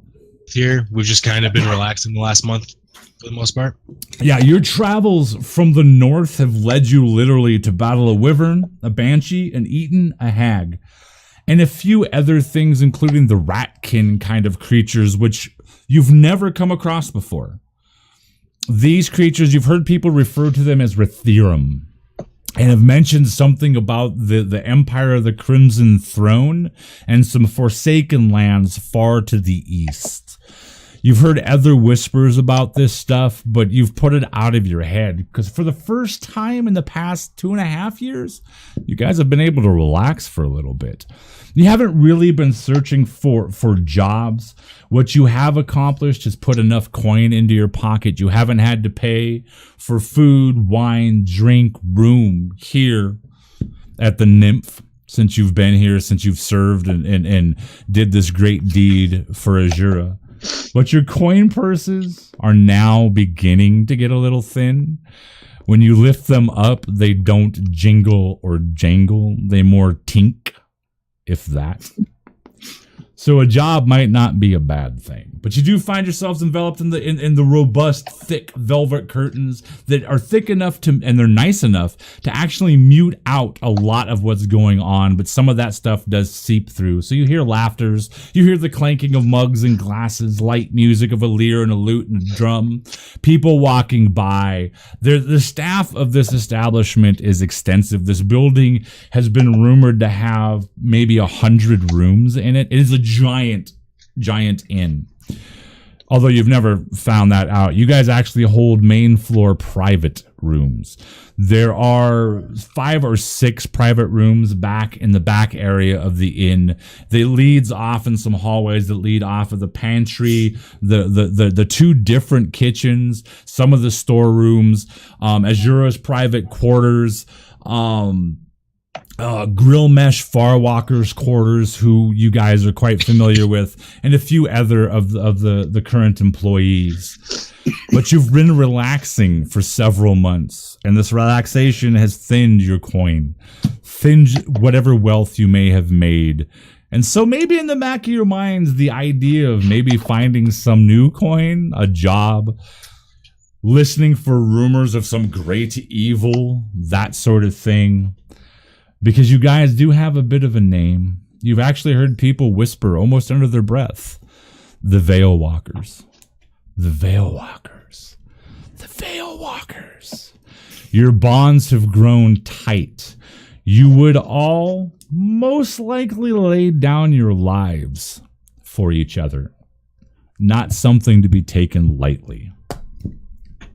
Yours. So Elton reaches for a glass of elvish wine. This is all really nice, but I'm kind of getting a little bored.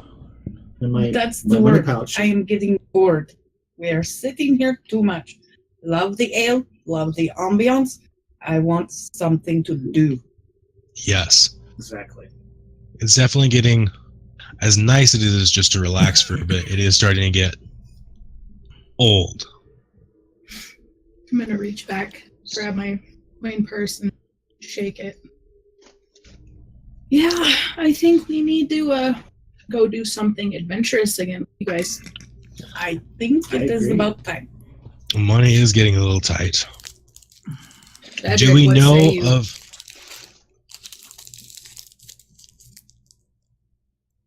Brian, I'm did you getting die? old. Cedric is going to take a nap.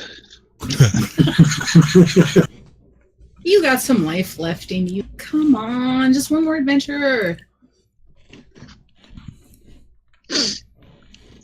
Do we know of any bounty houses or anything here in the city? The bounty house you guys have found as you've moved south away from the Wildwood reach through the southern foreign lands.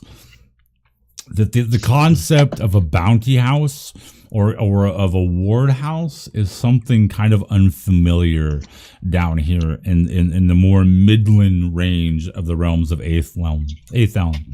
You haven't seen anything like that. You have seen, like, on some inns and taverns and stuff that you guys have stopped in, you've seen what are basically posts. They're not there. You can tell they're not for supporting ceilings or anything like that, but they appear to be posts where people will post jobs, whether it's guarding wagons, painting a house. It's just generally for anything. But the idea of bounty houses, no, you haven't seen anything to that effect. Does the Gilded Nymph have one? The Gilded Nymph, no, does not have one. Azura, every time somebody posts up kind of a posting or a bill or something like that, she or one of the other employees of the Nymph pull it down fast. She doesn't want that sort of stuff. She's made it widely known. She doesn't want other people posting business in her business because it pulls patrons out before they get done spending their coin and that sort of thing. And as all five of you sit in the comfort of the booth, the worn leather, over the past month, it seems like the leather of the booth has actually begun to form to each of your bodies, and you realize that over the past month you have all always come into this booth and taken the exact same seats.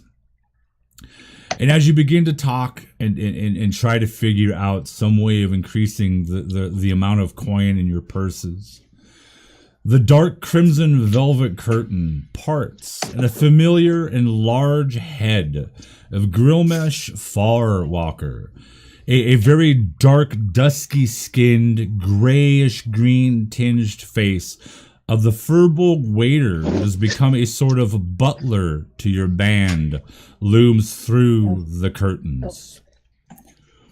Excuse me, good ladies and gentlemen, but I have a bit of a message for you. And you can see, as he looms through and begins his slow, drug-out form of conversation that you've slowly gotten used to over the past month, you can see underneath of his arm and standing just a few feet behind him, this impossibly foppish dwarf with oil and artificially curled tresses of bright blonde hair that flow down beyond its shoulders, kind of peeking under the Furbolg's great thick arm.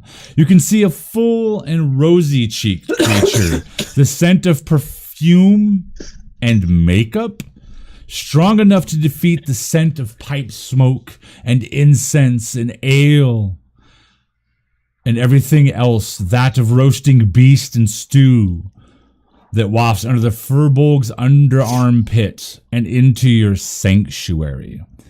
A moment of your time, if you would not mind. The foppish dwarf, you think it's a dwarf. It kind of looks like a dwarf, but his cheeks are exceedingly rosy and his skin exceedingly pale. You realize that these blonde oiled tresses that hang down around his shoulders are that of a wig. You've seen this in some of the more haughty people around Stormhaven. It's some kind of strange fashion. You see this great, bright, purple, floppish hat hanging off to one side and a bright yellow feather sticking out and falling down behind him.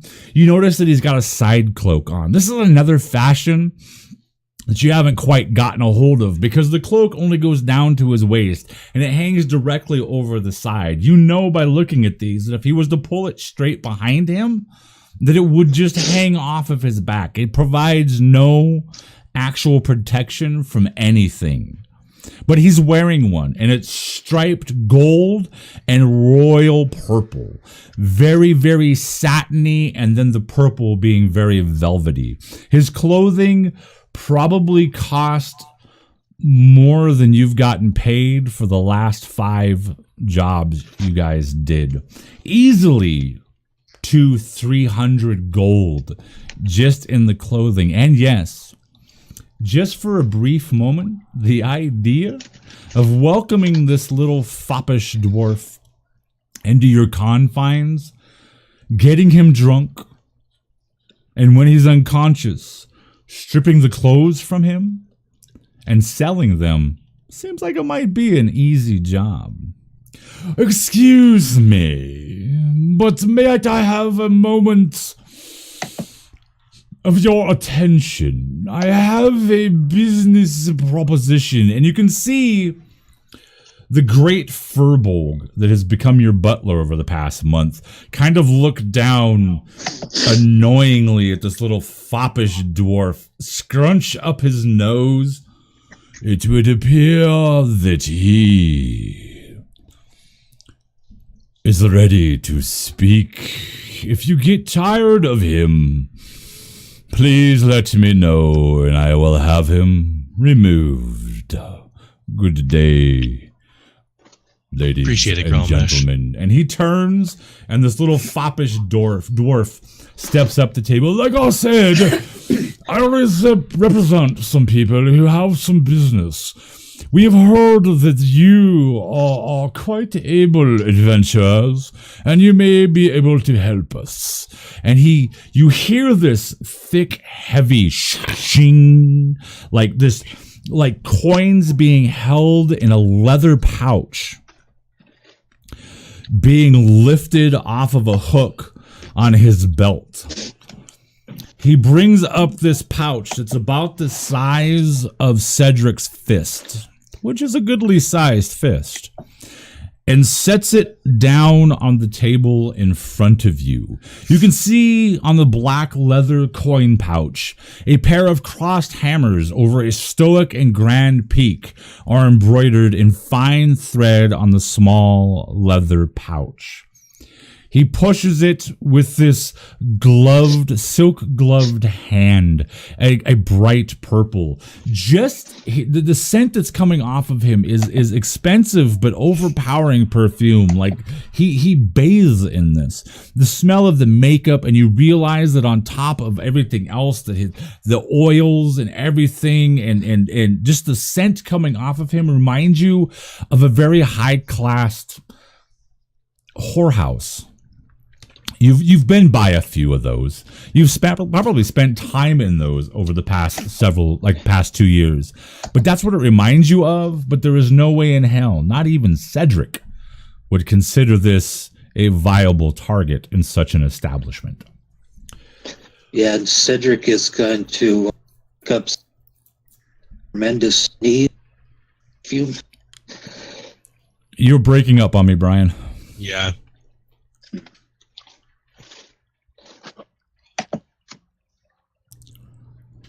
Well, I'm certainly Cedric wakes up with a tremendous sneeze. Okay. Because of the perfume. All right. This little foppish, golden tressed, wig wearing, makeup adorned, doused in perfume little dwarf. He is a dwarf. You can see that. But he's thinner, much thinner in build than your standard dwarf, and looks a little bit dainty. And he is in the process of setting down this coin purse with this silk gloved hand, and gets ready to push it towards you when this horrendous sneeze erupts out of the dozing Cedric and sprays forth into the air little particles of dwarven sneeze. This foppish dwarf pulls back his hand and gets this look of terror on his face and shakes his hand, turns around, grabs the curtain, and begins to wipe off of his glove. As I said, I represent, and he looks over, like waiting for Cedric to sneeze again. I represent interests who have need of your services. As has been brought to my attention, what is that smell? And his eyes drop, and he focuses on the elven wine at the far end, in the fine crystalline carafe. And he wrinkles his nose. Oh, I would never drink such a drivel. Anyways, he pushes with his silk gloved hand, pushes the coin purse. Let this be a token of our undoubtable trust that you are the right band to take care of a little problem for us. My master would like to set up a meeting with you. If you would be interested in earning more, and he pushes it forward, there are 200 gold crowns in that bag. That is just a token from my master. If you would be so kind as to accept the meeting at your chosen location, we can assure you that there's much more to be gained from this meeting. And you can tell on his face that he is just disgusted. Like, to you, the Gilded Nymph is this like grand hotel. It's like the top of society for you guys. You guys have been treated well. You guys are honored guests. But to him, you can get the definite distinction that this guy has stepped down several notches to be here, and he feels like it is beneath him. You see Cedric sneeze out a cat. Something odd. And he kind of is just a bit annoyed. Go ahead and roll me an insight. Everybody.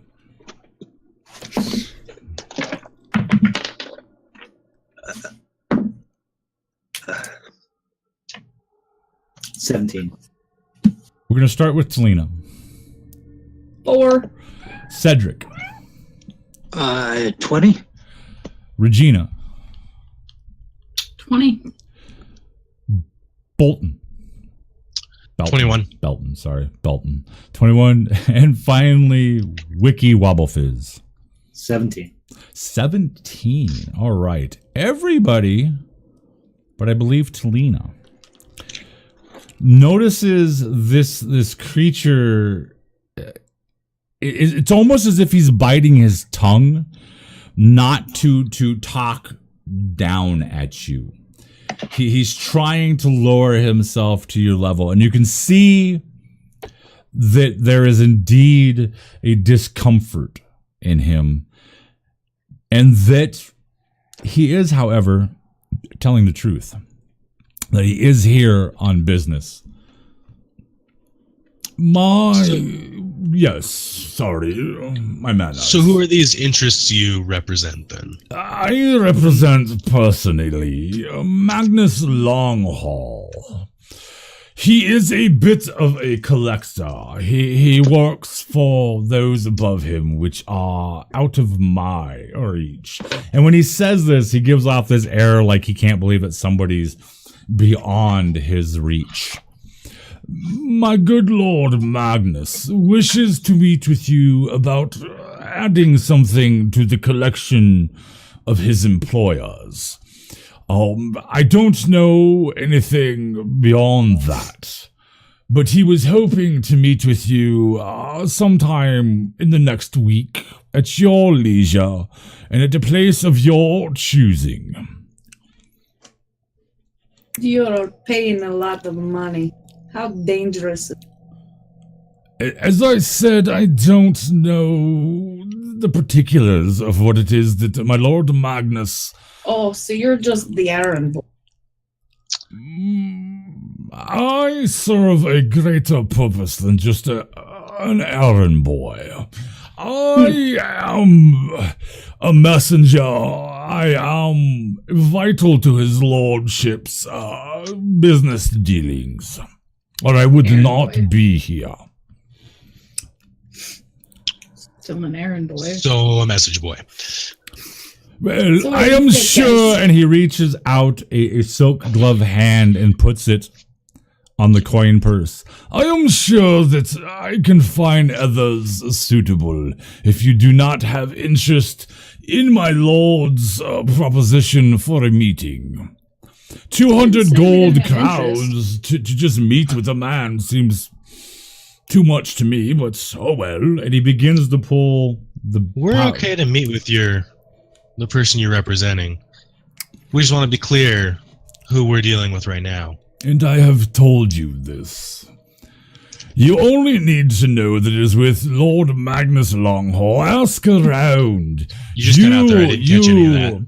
You are the great adventurers. Magnus Longhall, go find, talk to those lowly beings that I'm sure you're used to associating with, and see if they can't inform you more. There is the pouch. Where is it and when is it that you wish to meet with my lord? And you can begin to tell that he's getting more and more annoyed with this meeting. It's dragging on far too long for him. I'm going to go ahead and I'll slide the pouch down towards Talina, who I know likes to collect stuff. So I'm assuming she's probably our, bookkeeper. Well, he can meet us here. We're here most days. Although I'm getting from your distaste that this is probably a little low class for him. Is there some place he would prefer to meet us at? The decision has been given to you. Give me Then I'm a fine with date Gilded and a Nymph. place. Everybody else? When you say the Yes, Gilded good. Nymph, you know that you might want to approve that with Azura, as it is business within her establishment. This is our place to relax and maybe meet somewhere else. Is there a lower class bar nearby? Down kind of towards the docks, which the dock, one of the dock quarters rims the outer edge around the foreign quarter that you guys are in, the Wanderer's Way. And you remember on your travels throughout the city, the port of Stormhaven, you remember seeing the clanking mug, a very sailor-heavy, dockside, salty, fishy smelling place. The reason why it does stand out in your mind, though, is because they make a fire-roasted fish dish that's to die for. I will turn to my compatriots. Well, since we don't want to bring business into our home, how does the clanking mug sound? We haven't been back there and had the fish dish in a while. Oh, that place is amazing, and their ale. Right? You still haven't That's figured out the recipe, wonderful. Regina. We need to go back and make sure that you can figure that out before we leave, because I would love to be able to eat that wherever we're at. Sounds Done. good to me. Let's do it. So, I don't how like does the fish. clanking sound? Or clanking mug sound? Say 2 We can days. show you. You can see him thinking in his head. And for a brief moment, this foppish dwarf, overdone in makeup and perfume and oils and fine clothing, shows that he has a very calculating mind.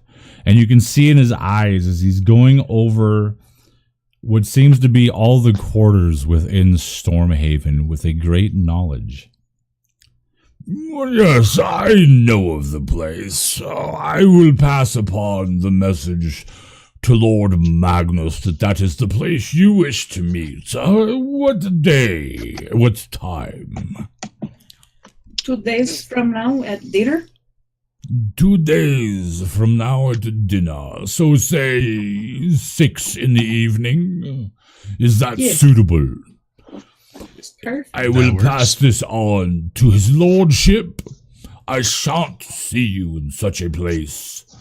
May the fates smile upon you. And he spins on a heel, almost gagging, and quickly disappears as the curtains go to close.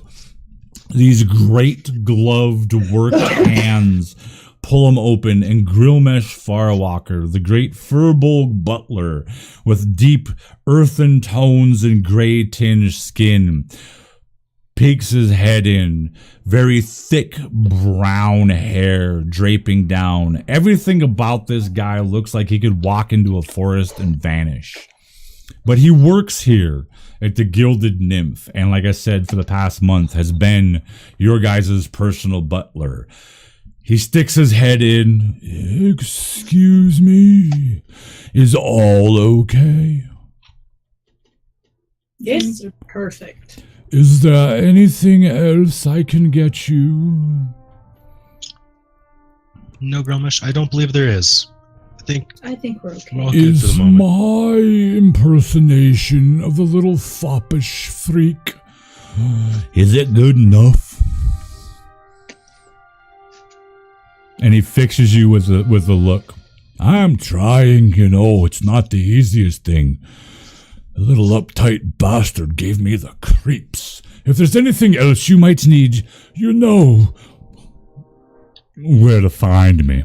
And he turns and spins, closing the curtains and leaves. Raising my glass to him and taking it. He needs a tip for that one. So you find yourselves again alone inside the confines of the booth at the Gilded Nymph. You're meeting with the messenger, who you never actually got his name. Apparently representing some Lord Magnus Longhall or some such. You set a meeting in 2 days at 6 p.m. or dinner time roughly at the Clanking Mug down in the dock section of the city, one of the dock quarters within the city of Storms. You have 2 days to blow between now and then. What are you going to do? So has anybody heard of this Magnus fellow? No. You can go ahead and roll a history. You can go ahead and roll a history. But you're gonna have to roll pretty damn high. I will try. 16. I got a That's 20. a natural 20. It's the wrong rolls to get 26. good on, guys. That's how it always goes for us, though. For whatever reason, none of you know anything about this Magnus Longhall. But Wiki. Yes, Wiki. Once again, Wiki Wobble Fizz. This time not having to be rescued.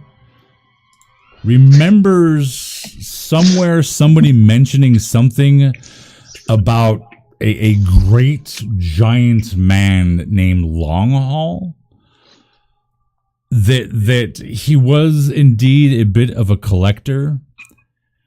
But beyond that, you remember at the local temple for Almira, who is this glowing golden goddess of hope and all that, a strange man named Dreyfus, that seems to be a font of knowledge and may be somebody that could lead you to more information about this long haul. He's one of those types that you've met.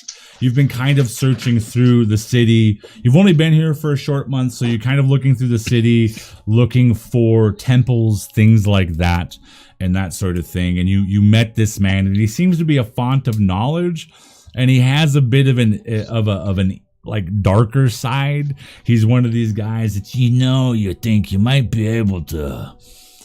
You might be able to cross his palm with a little bit, and he could probably hook you up with a little bit of information. Just saying. Kind of guy. Like, he's got his pulse on things, even though he hangs out at a temple known for a goddess of like glowing hope and all these other things. Strange and odd. But he may. Dreyfus may indeed have information for you. I've heard of this guy's name. He's a great big man who likes to collect things. I heard it from Dreyfus over at the Temple. You might be able to get more information from him. Of course, we'll have to bribe him. Yeah. That sounds about right. I would definitely. Yeah, I would definitely more comfortable if we had more information on this man trying to hire us. See what his reputation 200 is. gold just to meet him. It's kind of fishy. Yes. It's true. Maybe he's up to no good. But Anybody else have a there's none of suggestion, or I'm pretty sure we can't afford that kind of money to bribe. Well, we've got a little bit of coin among. You guys need to speak up. I think I know what the problem is. Give me just a second, everybody. I'm gonna jout out to the other room. I think we got a noise gate issue. I'll be right back. Uh-oh. We have a noise going on. So.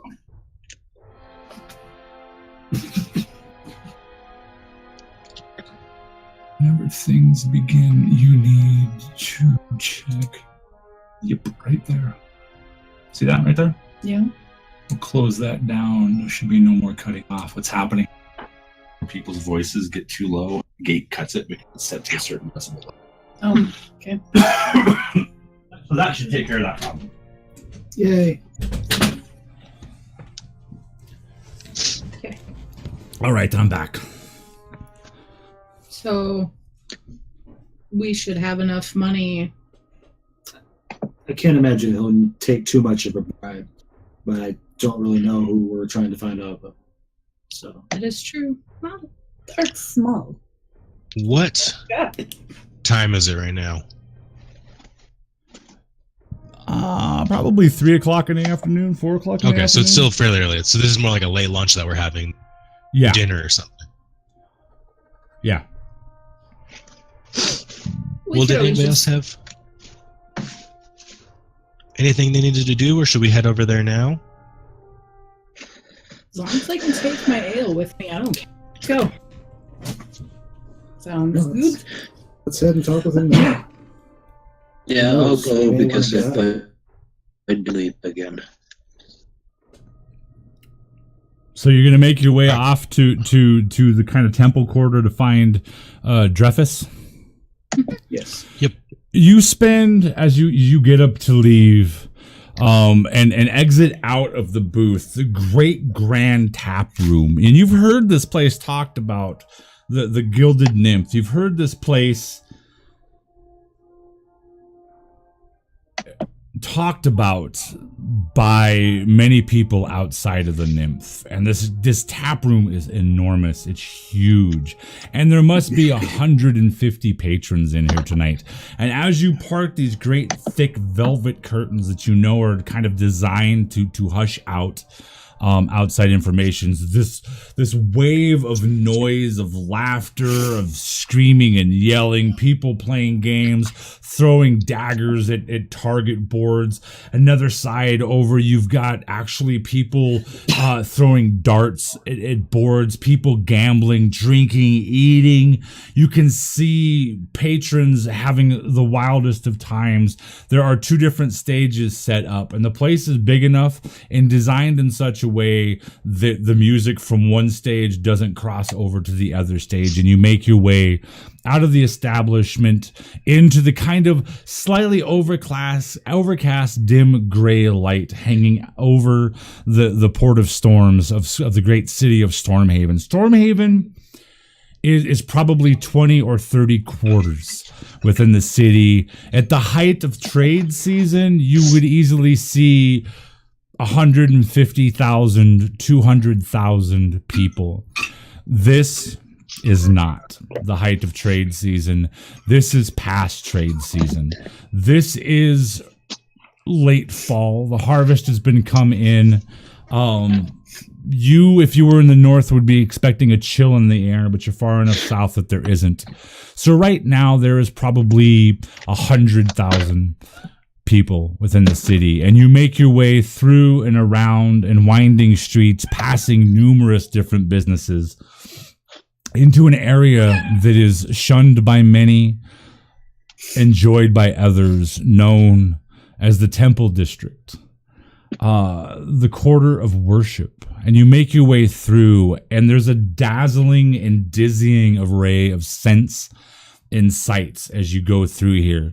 Atheln is known as a land of 1,000 gods.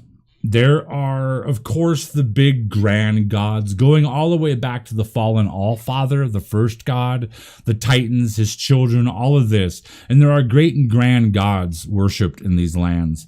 But there are 100 times more minor gods. You've seen people setting up small little temples, spots in their homes to gods and goddesses that govern the doorway, that govern the kitchen, that govern family health just in that area. In your travels from north to south, you've passed through areas where little small farming communities, where there's maybe 10 or 15 farmsteads that band together to form a community, where there's a particular goddess or a god that is just worshipped there. Whether it's a local land entity or spirit, you're not sure. But as you enter into the temple ward, you're accosted by just hundreds of little street side temples set up to a myriad of gods, and there's a few great and grand temples. And you see ahead of you, standing outside the temple of Fresha, Lady of Shadow, your target, a small, frail-looking man, kind of wrapped in grays, in darker tones, leathers mainly, and they're not shabby leathers. You see the figure, hawk-nosed, beak pointed out, thin-lipped, beady eyes set deep in, scraggly hair hanging out from underneath what looks to be a bit of a bowler. And as you approach, you notice that he is wearing one of these side cloaks, but he's wearing it almost in a mocking fashion. You can see a buttoned up, a heavy leather vest with a pocket watch hanging across the belly of the buttons. A fine shirt, again, of a deep smoky gray, and very tight, supple leather breeches on chicken legs. It's the only thing you can equate it to, because the way he's just kind of squatted down, he's kind of down almost in a catcher's position, and so it forces the leather on his legs to scrunch up, and it looks a bit like dark chicken legs. And his hawkish feature, he's looking down, and you can see him moving something in his hands. You've heard of Lady Fresha, or the Lady of Shadow.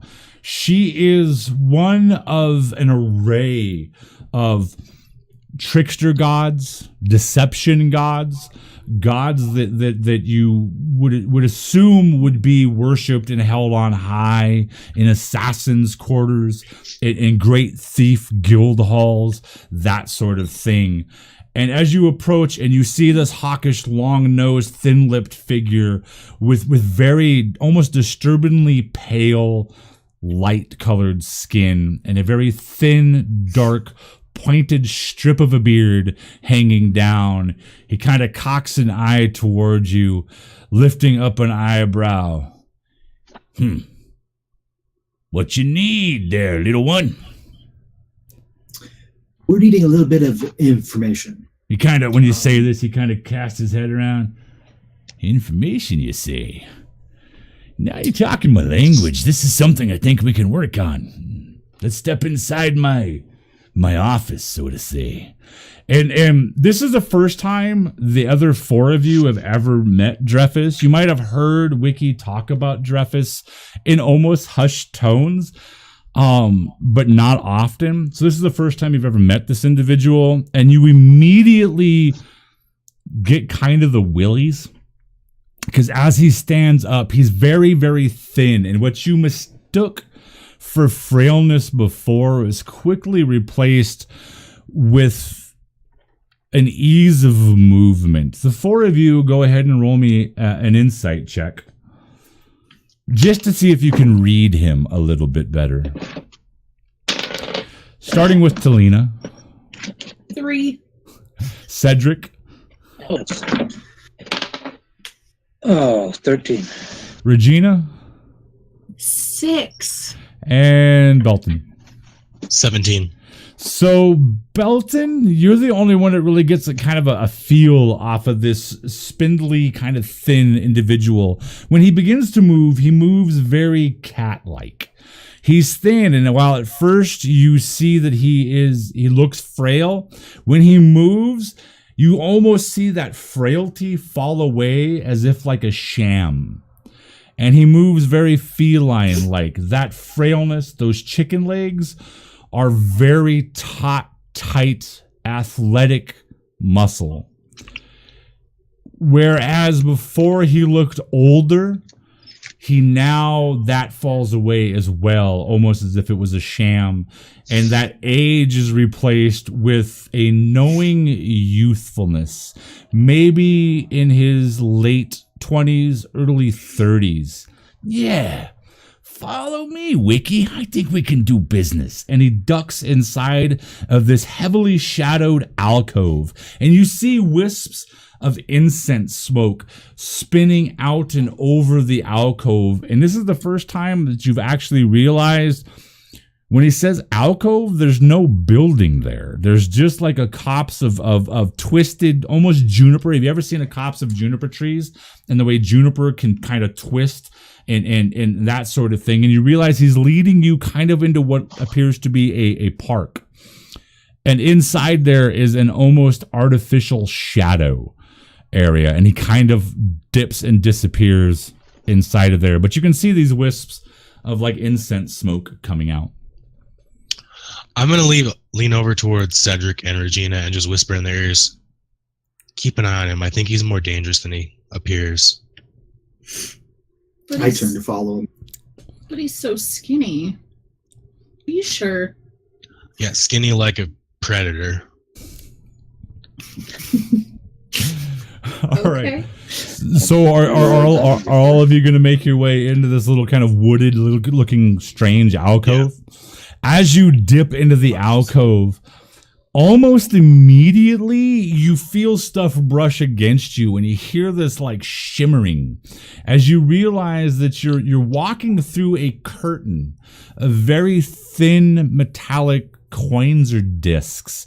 Like, you ever gone into those hippie shops and like they've got those beaded curtains and that, like Indian, the stuff exactly like that. And you realize that you're actually in about a 15-foot by 15-foot square. It looks like a room, but something tells you that you're not seeing everything in here. And you see this figure, this Dreyfus, with cat-like grace, cross the room, turn and sit down on some very Arabian desertish looking kind of cushions, pillows, great big pillows, sits down on them, shifts, and a candlelight ignites next to him and a light floods the room. You're now sitting in this 10 foot by 10 foot square room that is obviously not near a park or a forest. It kind of catches you off guard a little bit. And there's scenes all around, finely painted on these again, more of these whitewashed kind of adobe looking walls. All of these black paintings, but they're all done exceedingly well.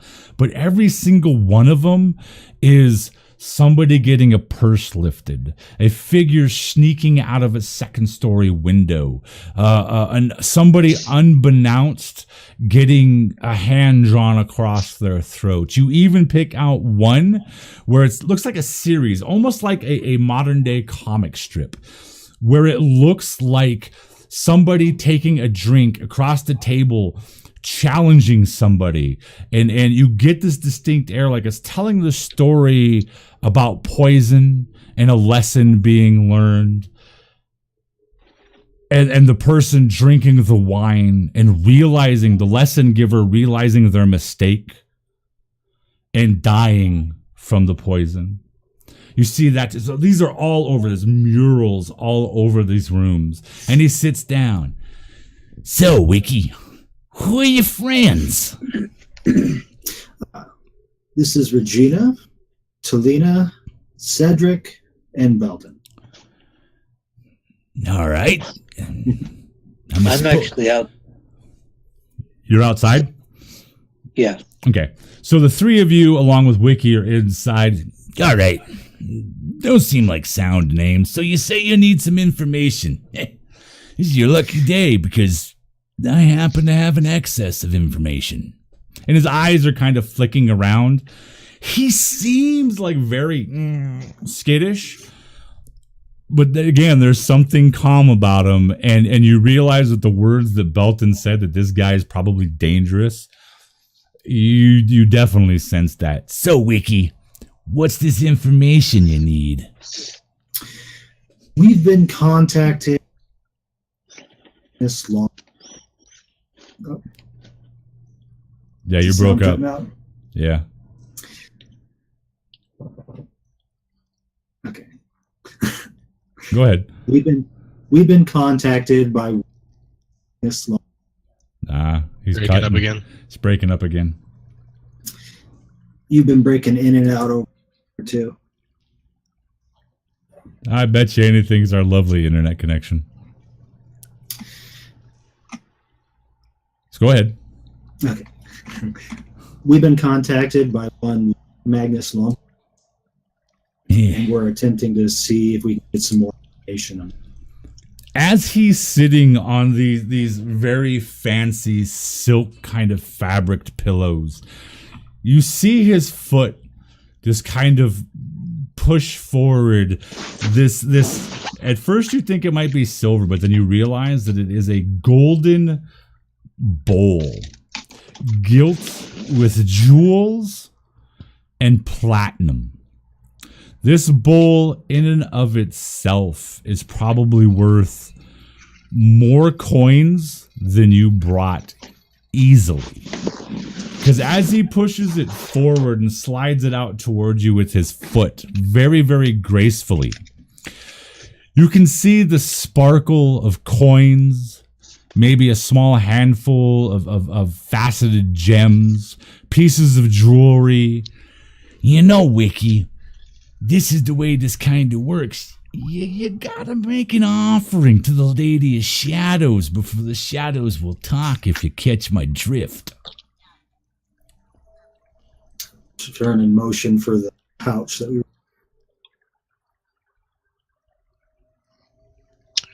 I'll hand you my purse with 15 gold in it to start. We'll toss that into The whole thing? Wow. He's got a gold bowl encrusted with jewels. I don't think he's going to be interested in a small amount.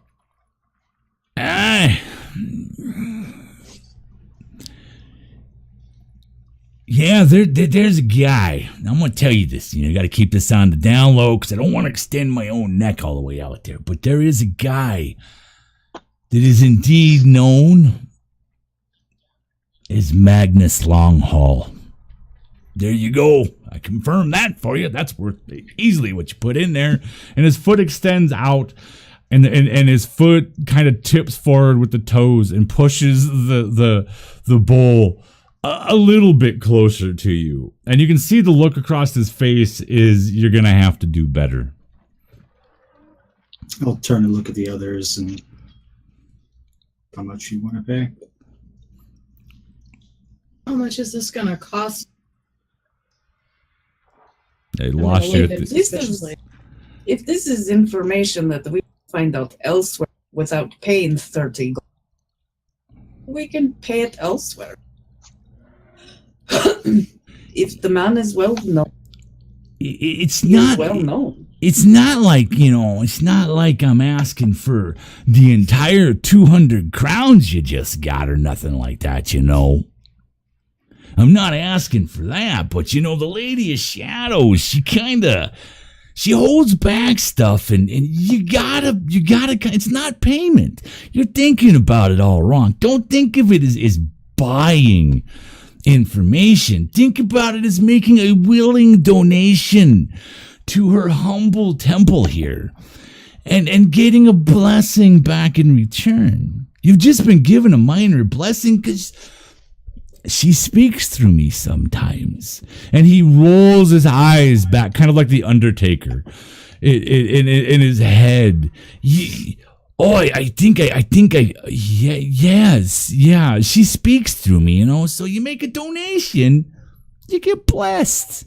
Don't think about it as buying information. I wouldn't sell information. That's kind of underhanded. I'm not that kind of person.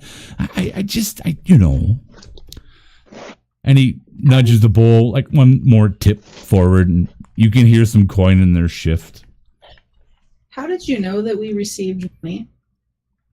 It's what they do. Yeah, like your little friend here said. My point. I'm not going to be paying 30, 50, 100 gold to someone because they know that we already have 200 gold. 15 gold he just put in there. That's more than you need for a month of eating. Maybe where you eat. And again, this coin, these heartfelt donations to the temple of Fresha, these aren't used for, I don't go out and buy cattle and get it cooked for this. This goes to very important things, like information. Your fancy bowl? Like, no. That was a donation from a patron of the temple. Come on. You're hurting my feelings here. Wiki, come on. We go back how far? At least a couple weeks. That's got to count for something. You don't know him very Wiki. I know that if there's any information most people don't know, he's going to. I think the person we're looking for well known. Stride. They're cutting out way bad on my end. You guys are cutting out super hardcore. I'm gonna run to the bathroom real fast. Yeah. Jeannie, do me a favor and check where the gain's at on the mic. It's on the circle. No, I need the gain. Not it's circle. About even to the G, so here. We're at Vogue. Everybody Vogue. It's right by Gain the is G. here. Yeah. Okay, tick it up to full on half. How's the audio for you guys out there? Are they getting pretty broke up and choppy?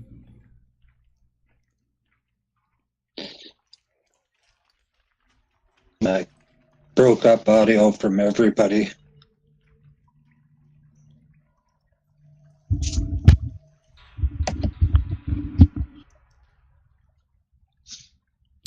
All All right. Thank you, Swarmzy. Thank you for the input. Okay. You guys are breaking up hella bad.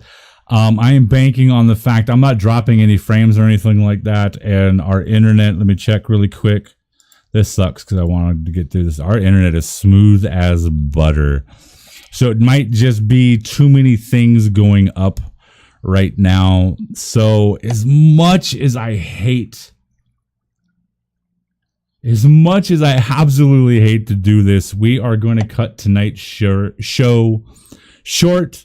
This was an experiment after all. We were just intending on rolling this as just to see if we could do it as a remote feed.